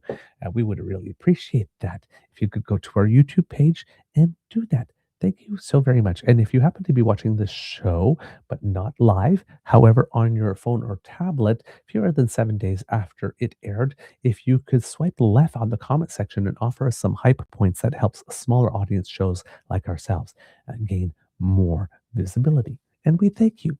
Another way you can help us, kits and cubs, is because we do incur some costs that are financial to bring the show to you. And we really would appreciate your help if you can scan that QR code and make a donation to the Emergency Hydration Fund here at the Beaver Lodge, which can be found at our coffee page. That's coffee, ko-fi.com/eagerbeaver, all in one word. If you buy your favorite beaver a cup of hot chocolate or your favorite grizzly a mug of hot coffee, anything that's left over then goes towards like internet fees and all that good stuff so that we can bring the show to you at least 5 days a week. So thank you for all that you do to support us. It does mean the world. You can also buy super chat stickers or memberships on YouTube where we get about 70% of your donation. We get 95 to 97% via coffee. And if you're avoiding supporting the US CE Tech Bros because you are boycotting the USA, if you make a direct transfer from your bank to ours using our email address, truenortheagerbeaver@gmail.com, no money goes to the US and there are no service fees. We get 100% of your donation. So it's a great deal. If you're not able to commit anything financial, we would still like to receive your donation in words by using that same email address, truenortheagerbeaver@gmail.com, to let us know what you think about the show, good, bad, or ugly. We love constructive critique as well as compliments. Whether you can leave us some guest suggestions for the interview project, if you can leave us some of your good news to help us. Sorry, that just came out wrong, to help us with the doom scrolling. Or if you have any questions about politics you would like us to answer or about how we put the show together, we would love to answer those for you. So please send them to truenortheagerbeaver@gmail.com. beaver.com. If you're looking for us at our socials, at True Eager at the Blue Sky Beaver Lodge, as well as on the shitter, True North Eager Beaver. On Facebook, also on Instagram, which is run by Kit Uncover. Thank you for that. And for most of our clips, we have Substack. It's called Beaver Bites. You can go there. We have the unofficial Damn Fam Discord. And of course, Kits and Cubs, our coffee page, and right down here in the comment section on YouTube. If you write us something there, that's where we're most likely to see you. We try to read everything that you write, even though we are not able to answer everyone, and everything that you contribute, word or indeed or in suggestion, gets rolled back into the show in order to make it better for you. So thank you for all of that. Because democracy is something that you do, Kits and Cubs, we have House of Commons petition E7531, which calls for the government of Canada to formally declare Pete Hoekstra persona non grata and request his removal as U.S. ambassador to Canada. Raise with the United States the pattern of conduct by Ambassador Hoekstra inconsistent with the Vienna Convention on Diplomatic Relations, and direct a parliamentary committee to review U.S. diplomatic interference in Canadian domestic affairs. We are at 28,866. No, sorry. I made a mistake. 28,998 signatures on this petition, and I'm putting the link here, Kits and Cubs, for you, so that you can go and do that. Click on that. We also have the change.org petition by that band in Saskatchewan, the Blue Beach band that is trying to encourage CBC and Sportsnet to come up with some kind of hockey night in Canada tradition for Saturdays again, so that does not go by the wayside. And we have a petition here for you for that, for you to sign. Remember, Kits and Cubs, there are lots of leadership races going on. We have the Nova Scotia Liberal leadership race provincially. We have the New Brunswick Progressive Conservative leadership race going on. We have we have the Federal Greens leadership going on, and we have the Ontario Liberal leadership race going on. And if you're interested in that one particularly, the first official debate of the 2026 Ontario Liberal Party leadership race is scheduled for tonight. The debate will give members an opportunity to hear directly from the leadership candidates, compare their ideas, and learn more about their visions for the future of the Ontario Liberal Party and the province. 7 p.m. Eastern Time, streamed live online and moderated by Tina Yazdani. And you can go to the Ontario Liberal Party events page to get the link for that, or you can come right here in the chat, and I've got that for you. And Kits and Cubs, I think I will have time to do a live watch party for that tonight. So say 6:45ish, 6:30, 6:45. I think I'll go play tennis at 5 and then come back and try to do that. So we will be doing a live watch party of the first Ontario Liberal leadership debate tonight, unless something really throws my schedule off. But I do believe that we will have time to be able to do that. Also, remember, Kits and Cubs, that we have by-elections federally. We have 3, one in Vancouver, North Capilano, I think it is, Beaches, East York, and Chicoutimi, Le Fiard. So please get to know your candidates when it comes to that. And of course, Kits and Cubs, if you want to volunteer during these by-elections, either in the advanced voting or the day of voting, you can contact Elections Canada and see if they do need your help. In Ontario, we also have 3 by-elections that were called a few days ago.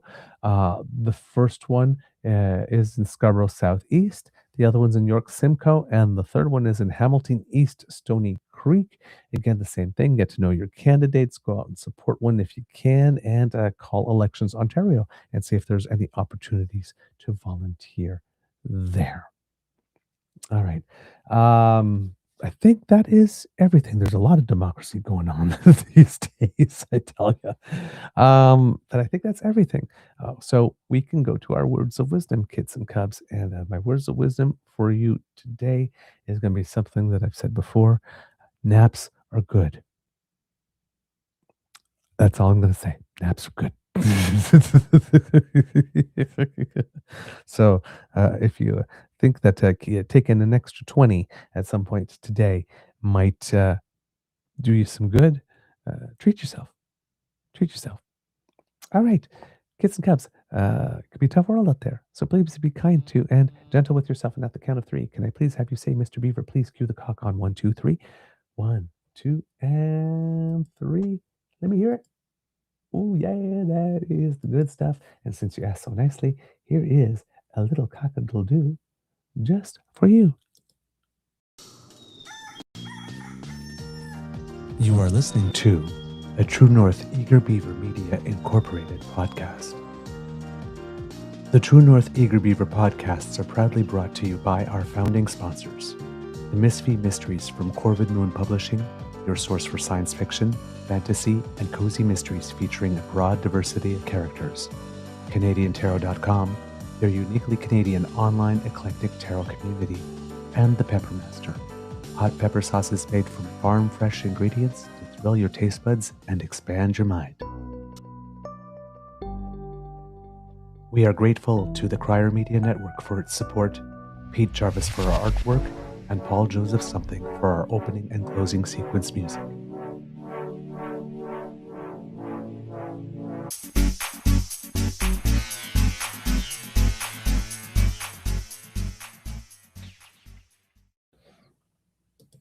All right, kids and cubs, a little bit of news about some Canadians who make us proud. Congratulations go to the Canadian under 20 soccer team who qualified for the 2027 under 20 World Cup, had an opportunity to qualify for the Olympics, unfortunately lost in the semifinal of the big tournament to Mexico 2-1. So no Olympic berth for the Canadian under 20 team, but a FIFA World Cup 2027 participation for them as the program continues to rebuild. So well done, congratulations, and that is definitely something, a step up, and something to keep looking at accomplishing as things come on. Also, it seems that according to the Canadian press, Brock England, Maddox Schultz, Liam Pugh each scored twice. The power play went 3 for 5, and Canada whipped the United States 8-1 to win the Hlinka Gretzky Cup on Saturday in Edmonton. Benjamin Veitch and Jaco Wyshik also scored for Canada, who outshot the Americans 45-17 and led 3-1 after the first period and 6-1 heading into the third at Rogers Place. Canadian captain Landon Dupont had 4 assists for the hosts, who earned their 26th under-18 gold medal at the summer event.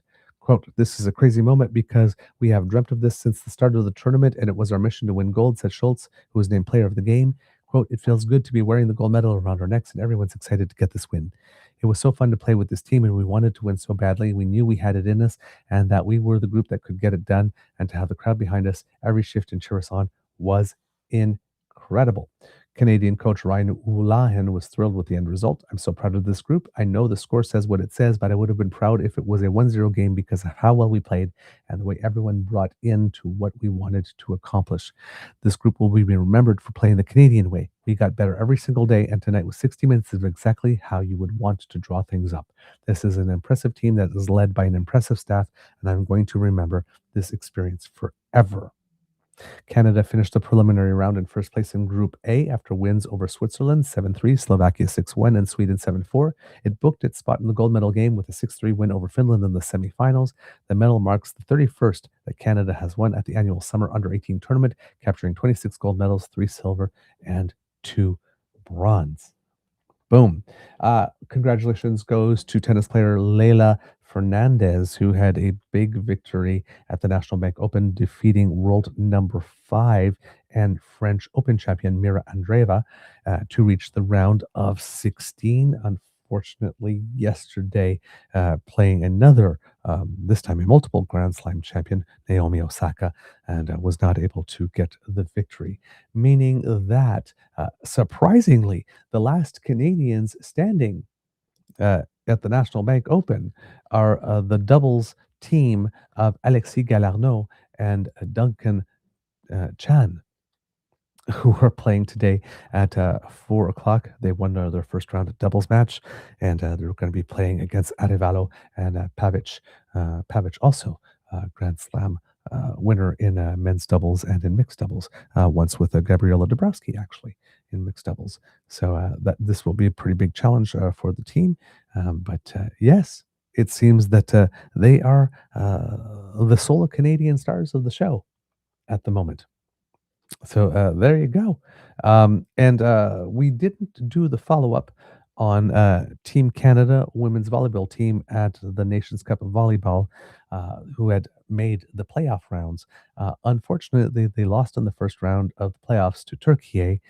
Consolation, however, Turkey ended up winning the whole thing. So we lost to the best. So no reason to hang our head. There we go. Kids and Cubs, that's everything I've got for you today. Longer show today because there's a lot to go through. Hopefully tomorrow we'll be back, have regular time shows and back at a regular time. But for now, amori bisous. And we will see you soon. Bye, everybody.